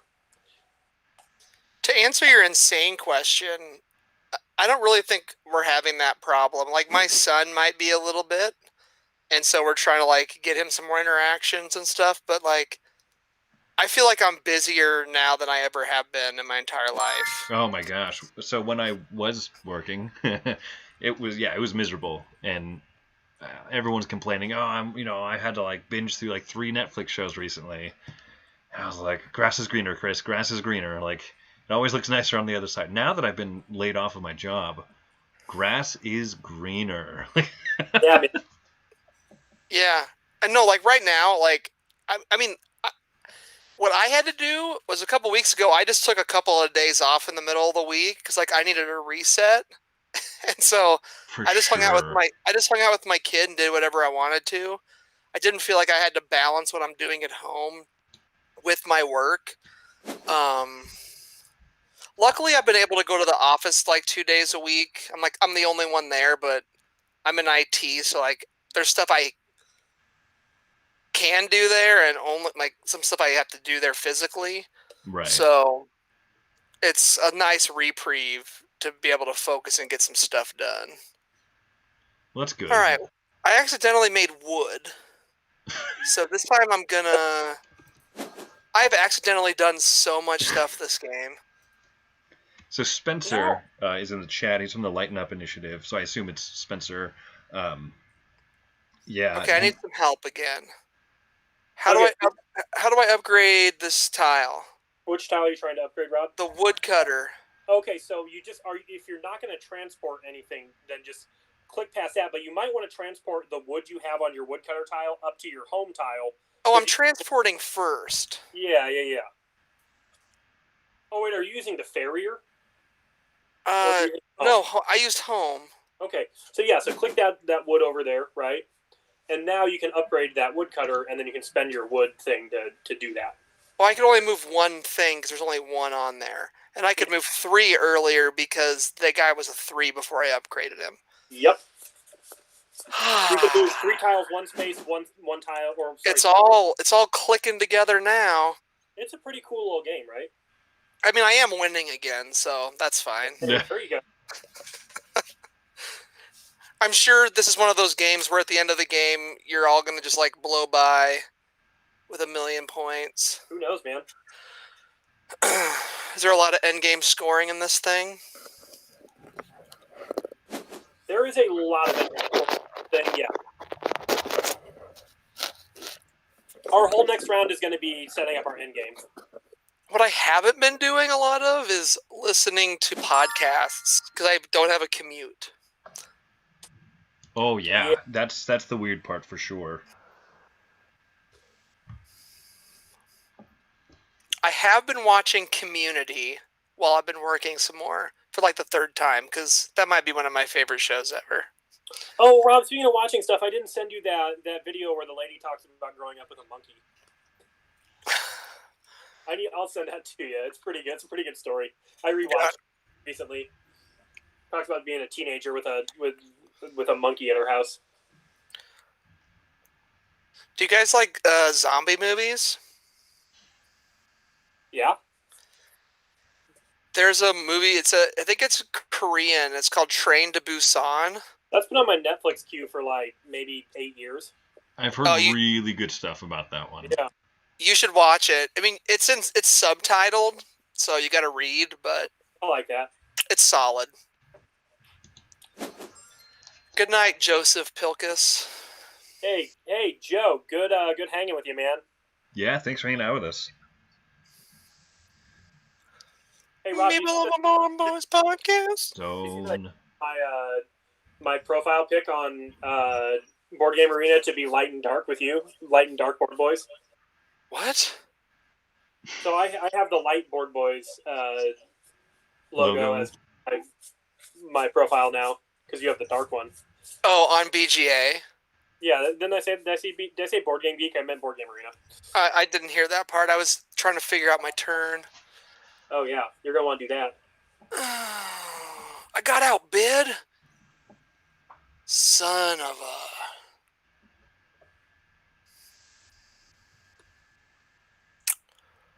Well.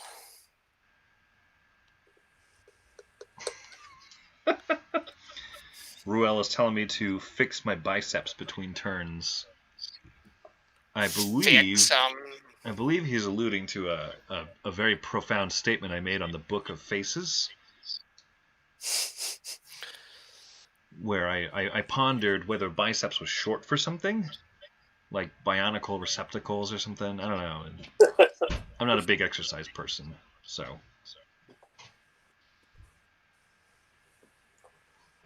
I took a couple walks in my horrible apartment this week. That's pretty fun. because the weather was crappy in Des Moines for a couple days, and I wanted to take a walk. Oh my god! I almost activated that tile again. Oof. Come on, BGA should have an undo action for everything. I guess I think that when people develop games on Board Game Arena, I think BGA's general policies, they try to encourage developers to put in undo buttons. Like, they kind of want that available, but yeah, not all of them do, which is a bother. The Teotihuacan one that's coming out that we're helping test, like, that one has it mostly. Yeah, as long as it has it for like really important things. Have you played the full game of it yet? I have. Yeah, I've played it twice, and I really like it. I think it's pretty solid so far. Mm-hmm. It's still throwing me off that I'm watching your lips move, but I can't hear you talk. Oh. Oh, you shouldn't be watching that. You should be watching this meetup. Although, Rob, you and I are the only ones showing up on the video screen for me. Oh no, Jordan is. Chris is not. Oh, but that's because Chris is using his camera for a different thing, right? Yeah, so, I mean, this is all fairly new to me, so I think I'm going to have to try and figure out. I've got an actual webcam, like an external webcam as well, and so I want... Yeah, you just need 2 cams. Because you can't put a video feed, you can't split a video feed to 2 different things. Hey, but if you need good loving, 1 cam is all you need. Like if you have your camera open in like a Google Hangout and you also open up a Zoom, you can't. The camera won't function in Zoom, for instance. Right. That's why I have 5011 cameras, as my son would say. 5011 cameras. Ooh, Yep. I somehow got 8 points. How did I do this, guys? How did I score points? Is it just every time you upgrade tiles? You flip the thing. Yeah, yep. Ooh, Chris, I'll bite. Have one of my yellow guys. Please and thank you. Please and thank you, dude.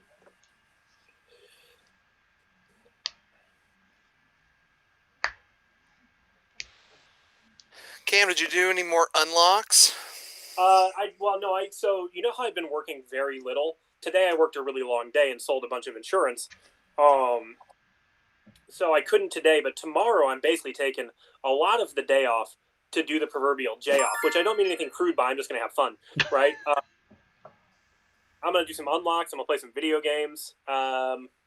Ooh, who outbid if you me? want to play some board games in the evening, I'm still down if you think you want to do that. Jordan.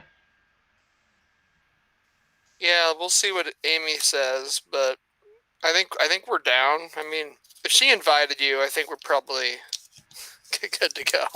Yeah. My social circle's very small as of yet. Me too. And I've got a stack of board games to play, so. Yeah. Same. Not really. I got a few things on the wall of shame. I still want to play, what is it? I still want to play Magnificent again, I think is what it's called. Have you played that one yet? Lorenzo Magnificent? No. Yeah, it's fun. It's like a rondel game mixed with like a spatial game. And it kind of reminds me of the vibe of like Tercy's games. Isn't he the guy who does Anachrony? Yeah. And the Magic game. But the gameplay is kind of reminiscent of Matt Gertz and the Italian Boys kind of smashed up. Maybe I'm just saying Matt Gertz because of the rondel, but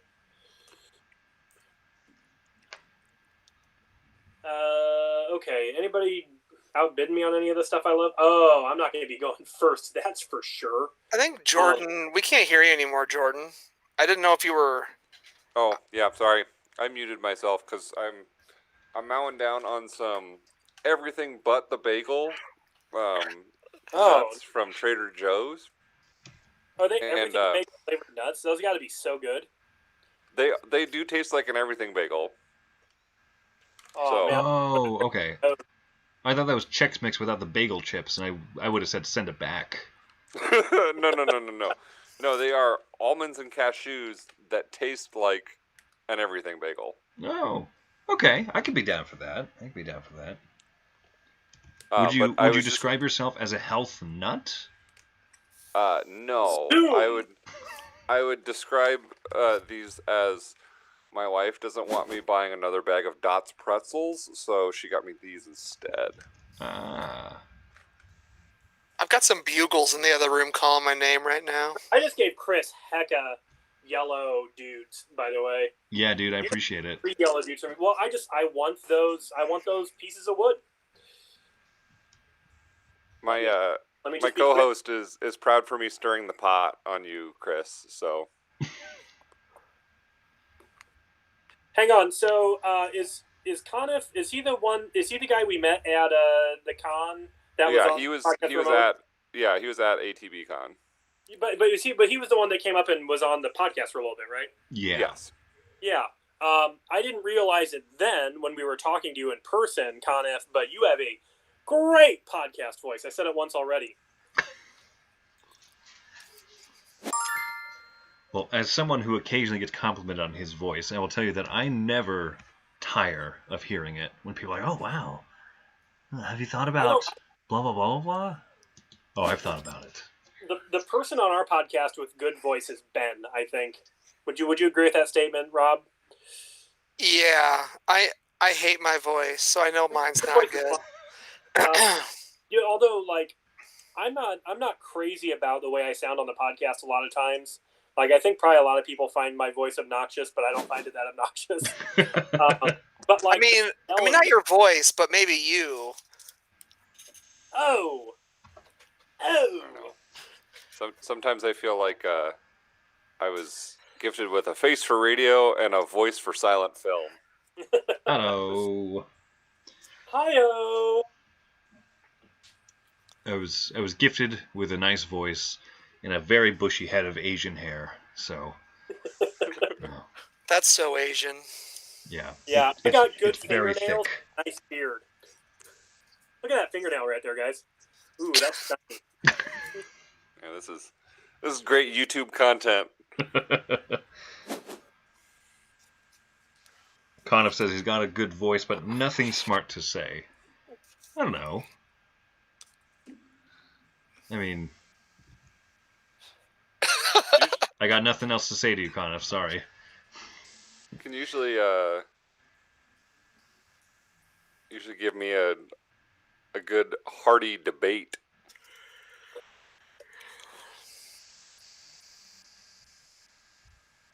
With that voice. RT, huh? Yeah. You know how I can tell I'm not really doing well in this game, Cam? How's that? Have you been This is passing for like the last 5 rounds? Yep. You want to have a lot of guys. That's what's up. Well, right, which means you want to have stuff that people want to come to your, like, I suppose, well, wait. We're not losing guys, right? So, like, the number of guys is increasing every round? Well, you lose guys from the bids. Oh, okay. I lost, like, probably 10 guys that round. Okay, so those guys are gone. But Cam also won 4 tiles that round, so I did win a ton of tiles that round. I think I won like. I got knocked off one of my boat tile, huh? That probably happens when you don't have any guys. I kind of wish I had 3 workers, or I can take 2 workers. I think I would have rather just taken 2 workers and not spent those 2 blue guys. Right, but I mean, Cam, I'm sure you probably have more guys than you started the game with. Yes, I do. I will say that I have more guys than I started the game with, but I don't have as many guys as I want to have right now. Yeah. I spent too many guys this round. That's why I'm saying I feel like I am not playing well. Now, we're going into winter, so now we will be the ones selecting, like Cam had kind of alluded to earlier, we each have 3 winter tiles, so we get to pick which ones go out. You can withhold them if you think they're going to be beneficial to other people. But I think everyone has to play at least one. Okay. Yeah, I only got one tile that round. So did I.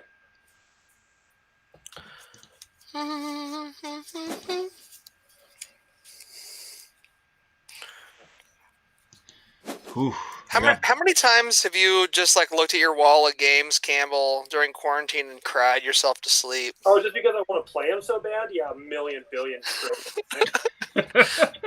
I work in this room every day, and like I just look back here and I'm like, huh. Oh, I meant to comment. Conniff said that Chris is the all-around package. I think he means between the voice and the hair. Is Conniff bald or is? It's got to be the No. hair. I mean, he doesn't have the lush, full head of thick Asian hair, but he does have some hair. Okay. Yeah, I was just wondering. Yeah, because I mean, it is this hair is both a curse and a blessing. It's good that it exists. It becomes absolute madness. I do look like Goku when I wake up in the mornings, and then also getting a cut. Like we tried cutting it at home for a little while to save money back in the day, and it just gets everywhere and it gets trapped and stuck and stuff. It's very thick, so it is a two-edged sword living this life that I lead. I mean, Oh crap! I up real bad just now. So in this game, are there tiles you don't use? Yes. Yeah, so there are more tiles that we will have not seen. Okay, so there's like some good variability there. Yes. I'm having a really hard time placing all of my tiles. Well, that's what you get for buying all those tiles. Yeah. How big are the tiles? Like, at the table, is it pretty easy to like look at someone else's town and be like, I need to use his tile there? This is actually a better implementation as far as looking at someone else's town, because the tiles are about like the size of like a tile in Catan. Okay. So you need a decent amount of table space for all of this.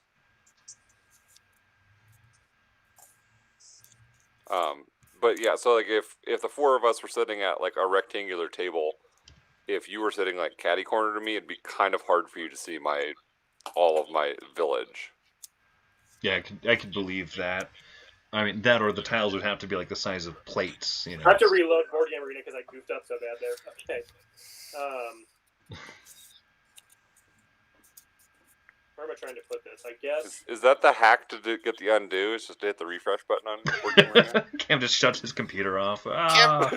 Weird. Cam just Alt F4.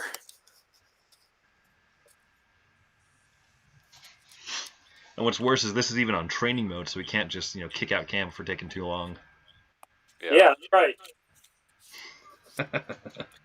So Chris, that last game of Through the Ages we played, in one way, reminded me how much I liked the game, and reminded me in some ways how much I hate that game. Oh my gosh, I totally agree. Like that was the best score I've ever had in that game, but that's because I had you two as like punching bags on either side of me to just like walk along and hope I didn't hit it. Like to the wind quitting when that guy was going to get all his points from me. I boned that game so hard, but like the game makes me want to replay it to do better. Like even though I've played the game, I don't know, it might be like one of my most played games ever just because of the app. Okay. But I'm still not that great at it, and every time I'm like, you think you'd be able to do a similar thing and like get good results, and you can't. No. You guys are with me, but I actually got my winter tiles confirmed before everybody else. Oh, I got my winter tiles confirmed. I know what I'm doing. Might have been confirmed with this game that I have no idea what I'm doing. Me neither. Well, I can do that. Oh, right now, the two of you are winning. I don't know. I'm submitting this. I am bringing up the rear. I clearly really don't know what I'm doing. I didn't realize I got 14 points. Yeah, baby. Yeah, but that's just because I've been upgrading all my tiles when apparently that must not be with a thing to do because you guys aren't doing that. Well, I thought I was going to be scoring all my points from upgrading tiles. I clearly don't know what I'm doing. Some tiles. Okay, so Cam or Jordan, this last round, all of these tiles that we put out, these ones are end game scoring points basically only, right? Mm-hmm. And so, just to clarify, the one that I put out, the Key Guild, says 10 victory points for each set of 5 tools assigned here. So, like, is that assigning automatic at the end of the game? Just like I'm saying, hey, So I want these tool tiles to score on this tile and on no other tile. Exactly. Okay. Also, bidding on the 1, 2, 3 lets you pick your boats first. Each of the boats have scoring things on them, and they let you place these tiles in your place to give you points for every tile adjacent to them, like Carcassonne monasteries. So, yikes.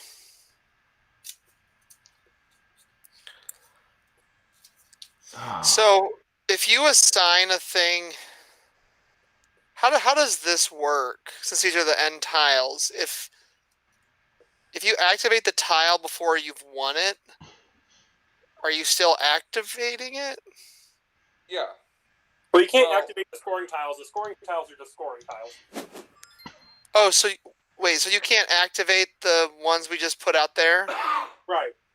You don't Like have scoring tiles. You just want to have them to score them. Oh, so there's no activating like the scribe's tile or the scholar or whatever. We're just bidding on them. Mm-hmm. Because at this point, I guess we're just activating basically the tiles in our own little villages or other people's, because we want to try and... Well, so like, if I'm understanding correctly, the way I've set myself up, I've got 2 of these tiles.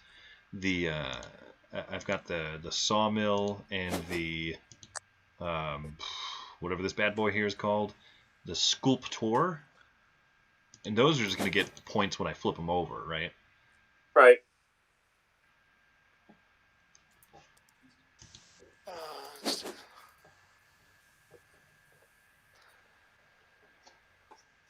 All right.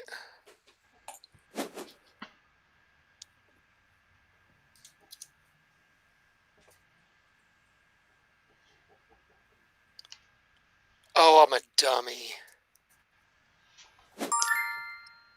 Why is that? What'd you do? Oh, nothing. I didn't really think about how things are bid on. I'll explain it later.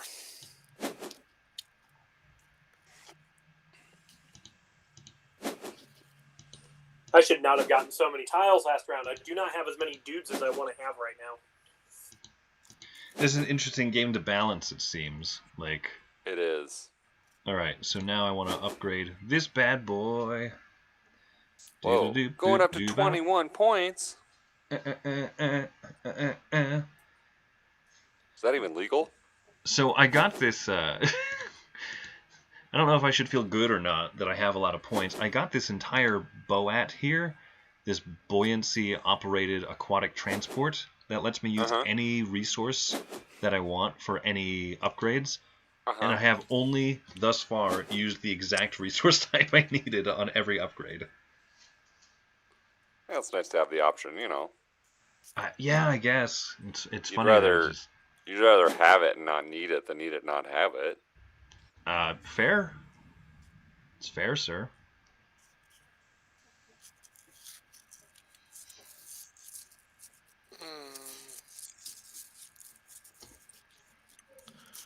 So this Keyflower over here is straight up just 12 victory points, huh? Straight cash, homie. Isn't that another game in the series or not? I believe it is. Yeah, there's Keyflower, there's Keyflower, there's Keyper. So when I take this tile, do we then have to play a mini game of Keyflower before we finish this game? Yes. Okay. I'm glad you understand. I was just making sure that's how this works. Have you heard of that? There's that abstract game series that's called like the Zivon or the Dvorak or the GIF series. GIF, yeah, that's the one.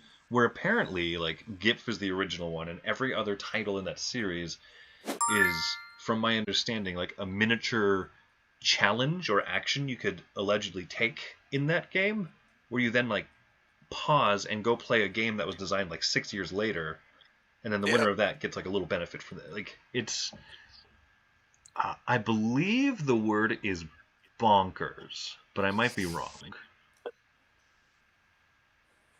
That's crazy. Well, like, I don't know if you ever played Magic the Gathering, but there was an old card called Chaos Orb, I think. No, maybe not Chaos Orb. There was a card of Magic that essentially said, like, when you play it, you essentially take your deck and then start a side game and play a side game of Magic and then come back to your original one. And it wasn't like one of those funny cards. It was like one of the original, in one of the original sets. That's like someone talked about using. Might be called Scheherazade, maybe. Using Star Wars Rebellion, Imperial Assault, X-Wing, and Armada. So like you play a game of Star Wars Rebellion, but every time there's a space battle, you go play a game of X-Wing and Armada to resolve it. Anytime there's a ground skirmish, you go do a one-off on Imperial Assault. Yeah. Perfect. This card is Hey Cam, this is just for you. This card is $169.99 on Shahara's or on TCG Player for a heavily played version. And I'll just put this in the chat. This is the oh man, I can't put that many words in a chat box. Hold on. Oops. Still can't put that many.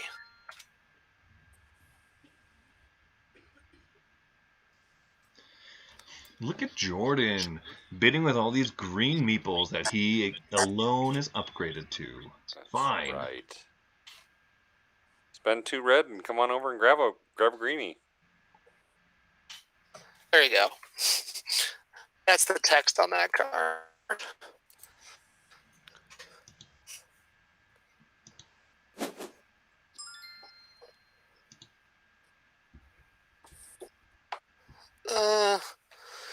I'm going to score any points this game.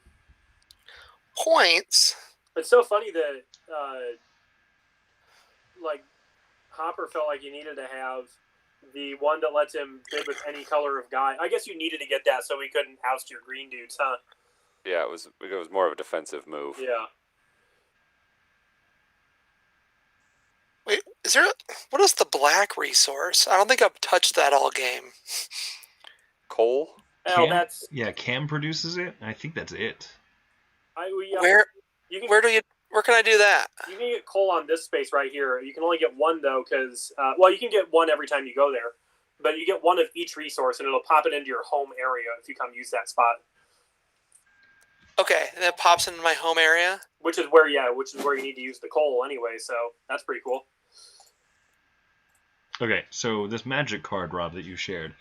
Players must leave the game in progress as it is and use magic cards left in their libraries as decks with which to play sub-game of Magic when sub-game having his or her... Yeah, I might not have got all the words in there. Okay, play with half of your life points. Effects that prevent damage may not be used.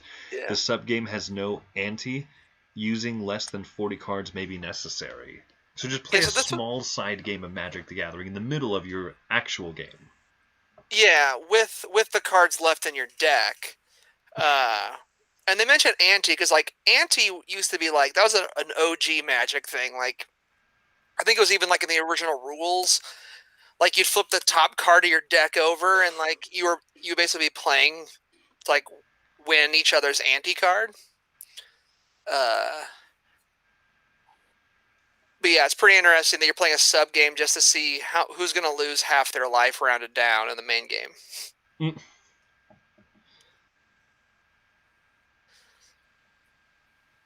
I'm sure that was a very popular card that everybody loved. Like, oh no. Yeah. There was also one called Chaos Orb where I think you threw the card on the table and it destroyed any cards that it touched. And then, like, there was a set called Unglued, which was like joke Magic cards, and there's one called Chaos Confetti, where you'd rip it up. Yeah, you had to rip up chaos confetti, and then you like drop the confetti on the board. Now, should I roll the dice or no? There's no dice in this game. No, I know. So I don't want to transport stuff and transport action. I want to upgrade this bad boy. Thank goodness that there are no cubes, because that would be a disaster. Oh, that'd be an embarrassment. Yeah. Haven't you Yeah, talked about games with plenty of cubes in your podcast before? Well, that's neither here nor there. Oh my god. That's not cool. Well, we'll call the board boys, but Josh is usually the one who finds most of the games we play boring. I just got because I can't use. Oh, buddy. Yeah. How many episodes of your podcast, Chris, do you or Wendy get thrown overboard? Happened Or pretty much have a every meeple time. that end up? Yeah, we keep a bucket of water behind us like an Inception. We're like, Okay. once we start getting a little bit wacky, we just tip each other over. Boom. Okay. I'm going Okay. to listen for that next episode just so I can hear. I'm sure you like edit it down, but Oh, yeah. Keen Yeah, ear can probably hear the splash. That's definitely the key part, yeah. Okay. Well, at least that makes one of us that their podcast name isn't a complete lie. What's funny because, yeah, when I first heard No Cube Zone and, like, your little intro, I was like, oh, they're going to talk about these, like, super thematic kind of games or, like, maybe more into the Ameritrash zone or whatever. And then you'll talk about, like, I don't know, just about as many games, about the same type of games as we would talk about. And so I thought that was kind of funny. Oh, okay, my expectations were a little bit askew. Well, yeah, and we mostly went with it for the Twilight Zone motif. But that had come up in a previous discussion with Conef, myself, and another guy, and he had like we were talking about different like joke names for podcasts, and the No Cube Zone was one we all enjoyed, and so we kind of ran with it once we decided we were going to do a podcast together. Nice. It is a good name for a podcast. So I think I misunderstood something, Campbell. Okay.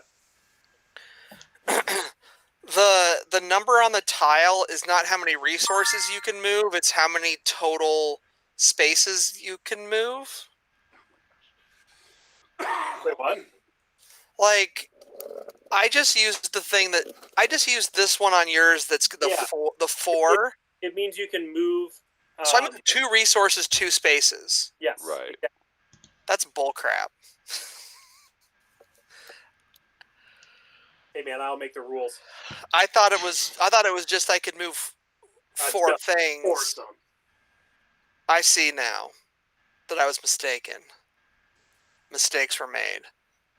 The other part of that, Campbell, was I accidentally used blue on both of mine. So since I have no more blue guys, I couldn't use mine again. So I had to find some place to use somebody else's. Sure. There's lots of little gotchas in here for sure.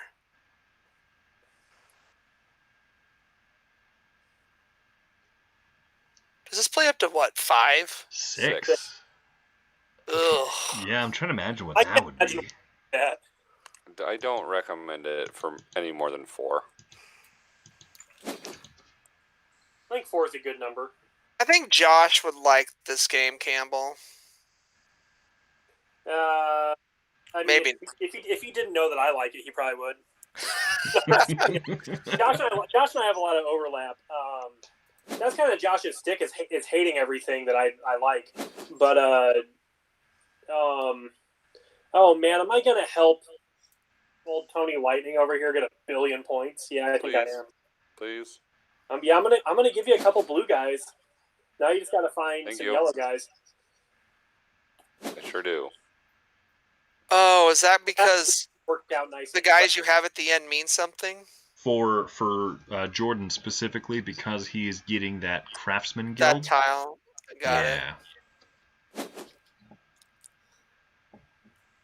Yeah, there were very few There were very few things that got thrown into the mix that gave points for meeples. I wish I hadn't set up that one of every color one in there, but I was like, that'll take people off the scent of what I'm really trying to do. But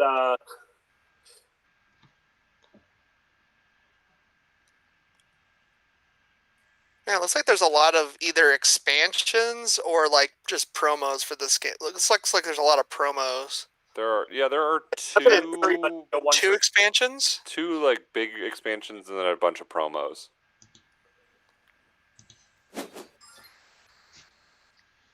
I'm going to be the one trickiest of all ponies. I cannot believe this came back to me and I get to move 5 more things. I'm so stoked.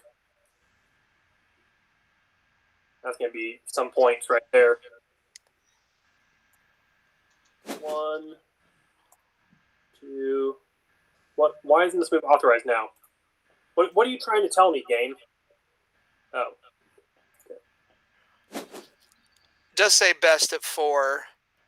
Although a lot of people recommend it at 5 and 6. I wonder if it's just because it's hard to find good games that aren't miserable at that player count. Yeah. There's a lot of good games that aren't miserable at 6, but they're usually like real-time or like drafting type things like... although Twilight Imperium is, I think it's best at 6. But I think I'm the only person in the world who likes that game other than the people I play it with, right? I like Twilight Imperium. We've played it. A guy here in Omaha has the 3rd edition with both expansions that can go up to 8, and we've done that before. I also have 3rd edition with both expansions, but I haven't played it in like 10 years. Dude, Jordan, you should take a seat next time you play it on Tabletop Sim. The Tabletop Sim mod is really good. It does I have Tabletop Sim. Yeah, man. I'll holler next time I know we're gonna do it. And if it works for you to block out a few hours of time.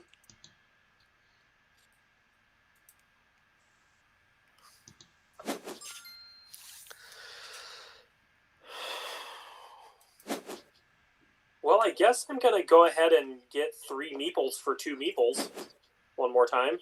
So for reference, I only had 7 meeples going into this round. I only had 9, but I used I used spots that gave me 3 meeples 3 times. And one time I gave up 1 meeple, and 2 times I gave up 2 meeples. So I netted 4 meeples there. So I really had 13 for the round. I had 12 going in, and most of them were red, as you can see my little board over there. Oh, old Tony Lightning here utilizing his special ability to... Yes, sir. You're trying to get some yellow ones, aren't you? Maybe. Drum up a couple yellow. There should be a automatic pass button. Like a pass for the round. There's like a single pass, but then there's also a pass for the round thing. That would make sense. Yeah, I mean, I have no meeples left, so... Spoiler alert. I don't have a lot, I'll tell you that.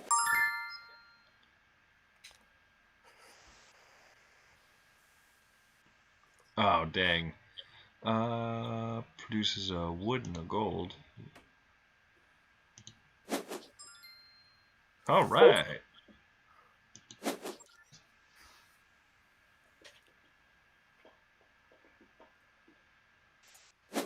So Cam, there's a lot less scrolling in this game than there was in our game of La Granja. No kidding.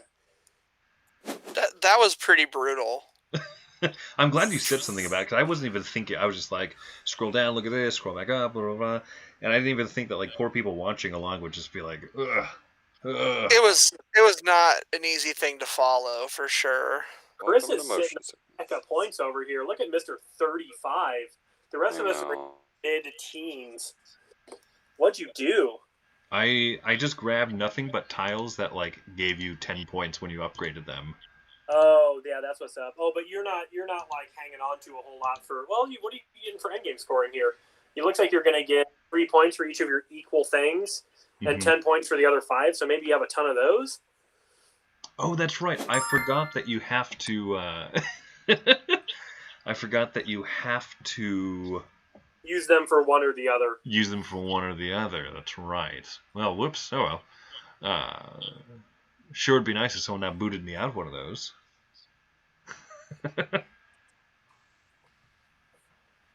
Yeah, I don't think there's any other like activatable spaces with my one blue guy. Oh, duh. Obviously, I could just go over here. Yeah, you can. Hey, must be the money. Pass. If you want to go and take a route, is there anywhere I can go with one guy? I don't think so. I think I took the last spot.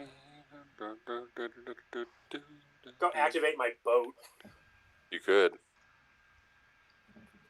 Nope, I'm gonna pass. If it might come to play where I need to use it for something. We'll see. Can you use like extra meeples you have sitting around? Yeah. Well, you can donate them towards tiles, and so if I put them on somebody else's board. But the thing is, I don't have any scoring tiles that use meeples. Oh, okay. Old Hopster is the only person who actually has that stuff.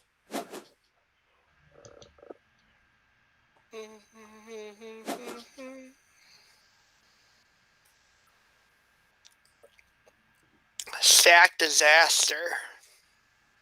Okay, Ooh, so to the question of Nelly and I'm gonna Ride have With no Me, points. every time that you hear someone yell, "Hey!" like, guaranteed you have to think of that song, right? Yeah, it must be the money. I get it. Must be the money. I guess that this guy would be worth. I mean, I think you're like obligated to yell "must be the money" back at them. That's worth 6. I'd only get 4 for the river one. I would get only 3 for the loop one, so I guess I'll take the one worth 6. Heyo. I select boat. What is this? Oh no, I'm gonna miss out on a lot of points. What boat's left? Middle right one. Boats. It's actually going to be worth 4 points for you, so that's not bad. Turn your main finger topwise.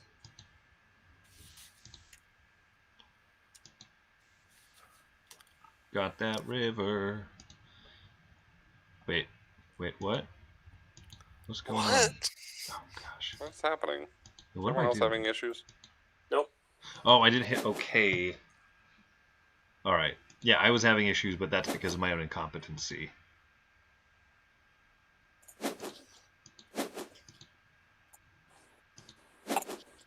Lock you in, baby, and then this one can go wherever I want.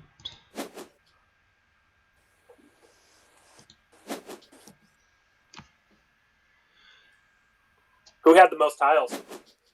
I had 11. Now I got 10. I had 8. Yeah, I did it. I did one thing right. I had a little baby village. Does that matter? I'm also getting, I think, 24 points for one of my tiles, so that'll be cool. That's me being my L right there.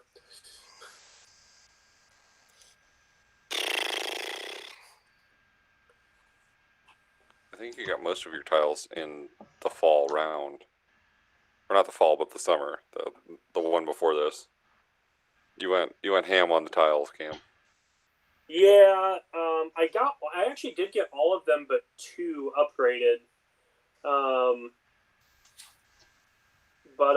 then I spent most of my time shipping these wood resources onto the 3 points. 1, 2, 3, 4, 5, 6, 7, 8. Yeah.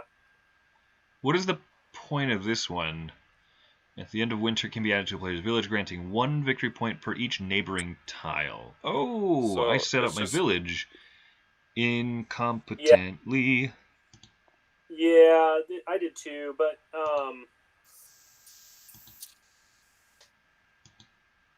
yeah, you're not gonna be able to get any extra points for what you're doing there. Oh no, I'm getting 1 point. I didn't even think about that. Yeah. Oh, I heck, I would have set that up differently. All right, sorry, I didn't realize I was. And then So what are we doing right now? So it says I got the purple guy. I got a little first player token. So what can I do with it? Says I have an option that says convert my first player token purple meeple into ... Man, I wish I had things that would let. Oh, I wish I had the tile that gave me a point for every one color of meeple, because I'd be getting like 15 points right now from that. I think this is the best I can do. So this is only if you got a scoring tile that like requires you to assign things to it, which I didn't. Mine was just worth 12 points. Yeah, that stuff's already. So I should just confirm and do nothing. I think so. Oh, yeah, Chris, are you gonna beat me by 1 freaking point again? Ah! Did that happen again? 1 point? What is it with playing with you guys on Board Game Arena and Chris beats me by 1 point? Last time the four of us played a game, Chris won Zolkin by 1 point. Yeah, just like in Zolkin, Chris and Cam played a game while Rob and I watched. No, you guys did good. Well, yeah, but look at Cam's thinking time. Well, I was chatting during most of my thinking time. Come on, man. I guess I'm the one who's guilty of like talking the whole time when it was my turn, though. Yeah, probably. Either way, this is an interesting game. This is cool. I've always wanted to try it. I've heard this whole series is like at least good, if not like some people's favorites. Hang on. No. So, Rob, the reason my thinking time was 48:58 is because it was my turn during the teach. Oh. I'm still blaming you. All right, well, that was fine. Oh, it's a good game, dude. Yeah, I mean, it was fun. Do you think you'd be like in the zone better next time, Rob? Hey, yeah, like I think. Oh, I don't know. It's hard to understand what everything does on. Like, you got to be mousing over. I don't know. Yeah, it's a game I'll play. While we're all here, I would like to challenge everybody to either a game of Can't Stop or a game of Ink and Gold before we go. Can't stop. You can't stop? I'm going to bounce. You're going to bounce for a game of Can't Stop, Rob? Yeah. You can play one game of Can't Stop. No, I'm out, man. All right, so the other three of us are playing Can't Stop, right? Should I invite the two of you? Yeah. Sorry for being late, guys. I don't know why I thought it was 8:30, but life got away from me anyway. So thanks for waiting around. That's fine, man. That's fine. Totally understand. Yeah, thanks for hopping on and being willing to try a game that you didn't really know. Stop. What's up with that? No, I mean, I'm down to play any game I've never played before one time. It's just like there's certain games, and like this is one of them that's just eluded me because it's like I look at it and I'm kind of just like, meh. It's okay. And I'm good with it now. Like, I enjoyed it for sure, but like I'm not gonna run out and buy it for sure either. That's okay. I own it. What's the point of you and I owning the same games? You know, I always buy everything you teach me, but if you ever want to play Keyflower, it's because I teach you amazing games, Cam. First of all, Keyflower is a good game. It is good, but at this point, to get in my collection, it's got to be great. Oh, okay, all right. I see how it is. Great. Well, great for me. Like, it's 50, so it's great for a lot of people, I'm sure. Hey, Mom, who started the video call? That was me. That was an accident. All right, let's do this thing. We're gonna take a win away from Chris here, Jordan. You or me? All right. Sounds fair. All right, peace out, guys. I'll see you Saturday. All right. Talk to you later, Rob. Oh yeah, that's right. Saturday, Forgotten Waters, right? No. 678 Instabust. Welcome to Chris and I's games. I can't believe I catch 6, 7, and 8 and pop. I guess it's just like I'm going third though. Hey.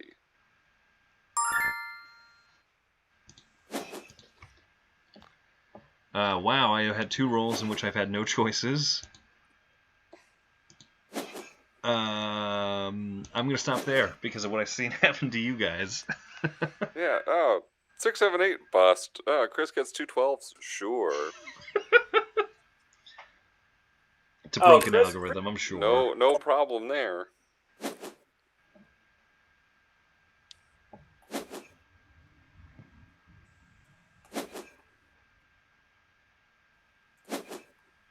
Jordan, One more. Stop. it has legit been one of my highlights, just having like a perpetual game of this going with you. All right, I'll stop there. It is enjoyable just to get on and take a few turns and say an upset word under my breath. Ooh, look at you. Ah, Uh, rocketing up that column. Swoosh. That's my 1 point for the game. Oh man, Chris got his 12. Yeah, Ooh. he does that. Oh, you Alright, already finished. I'm 2. good there. Yeah.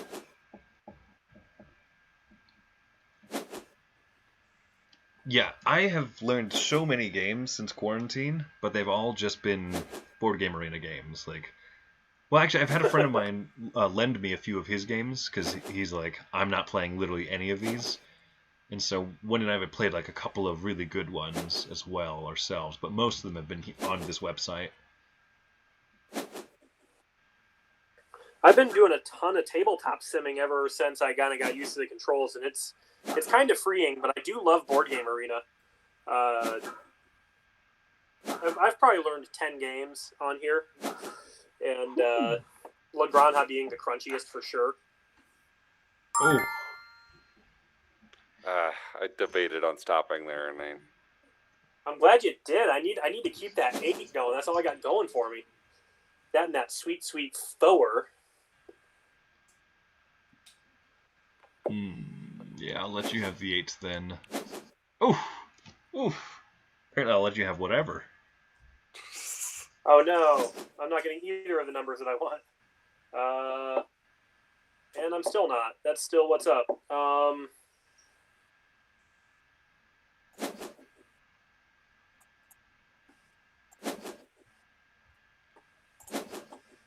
Have you guys been getting an increase of like wrong phone number text messages and calls and stuff? I've had like 9 different people since lockdown started asking if I want to sell a property on like Camillo Street or something. Really? Yeah. I've been getting all these text messages being like, "Hey, I got this sweet property on Camillo Street to sell you." why don't you want to sell your property on Camillo Street, Chris? I don't know. I've thought about it. Now's the time. The value is just skyrocketing. That's why. Also, it's a real buyer's market right now. People are looking for homes to self-isolate in. I'm pretty sure interest rates are very low, aren't they, at the moment? I mean, we almost had negative interest rates practically. I guess when interest rates are low, does that not make it would that be a seller's market then? Because then people take out bigger loans. I don't know anything about this stuff. I'm 35, but I'm really a child in my brain. Your child with a good beard, Cam. Hey, thank you. I feel good about that.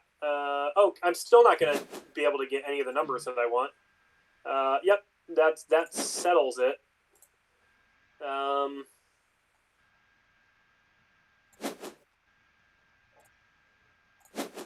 We're making this is the slowest and steadiest game of this I've ever played.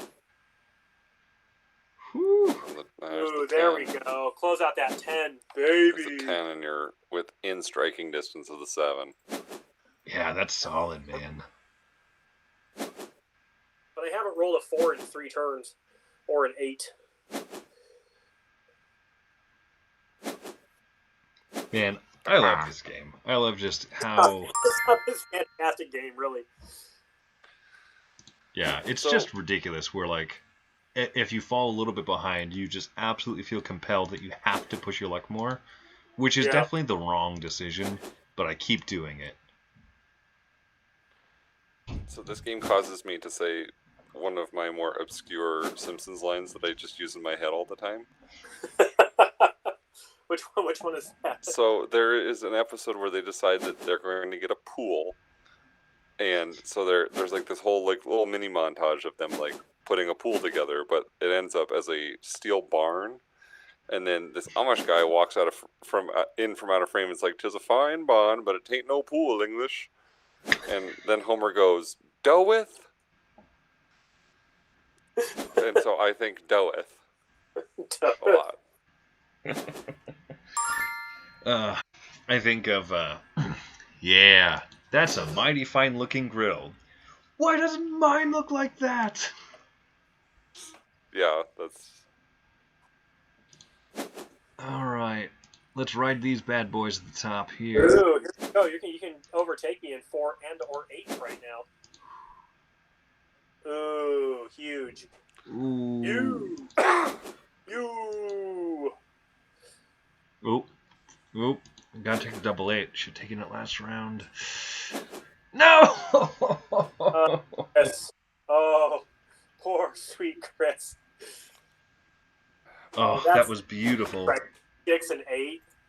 Oh, talk about good luck. Double 8. Oh man, he's gonna do it.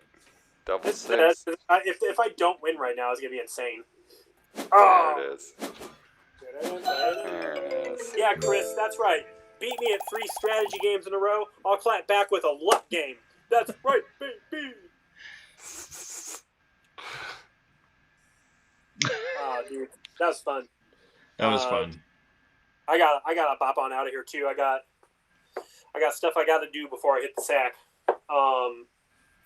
But I would be happy to stream with you guys again very soon. All right. Let's do it again soon. Yeah. Cam, do you want to plan at least for Monday? Yes, Monday I'm totally good. All right, let's try and do it. I'd like to try and do it regular around the same time then. Does that work for you? I think that work, yeah. Mm-hmm. All right. Sounds Jordan, great if to you're me, free, 'cause you're more than it's, welcome to join us. The holiday, so I definitely won't be out working that day. Oh, yeah, I didn't even think of that. Because days have no meaning, so.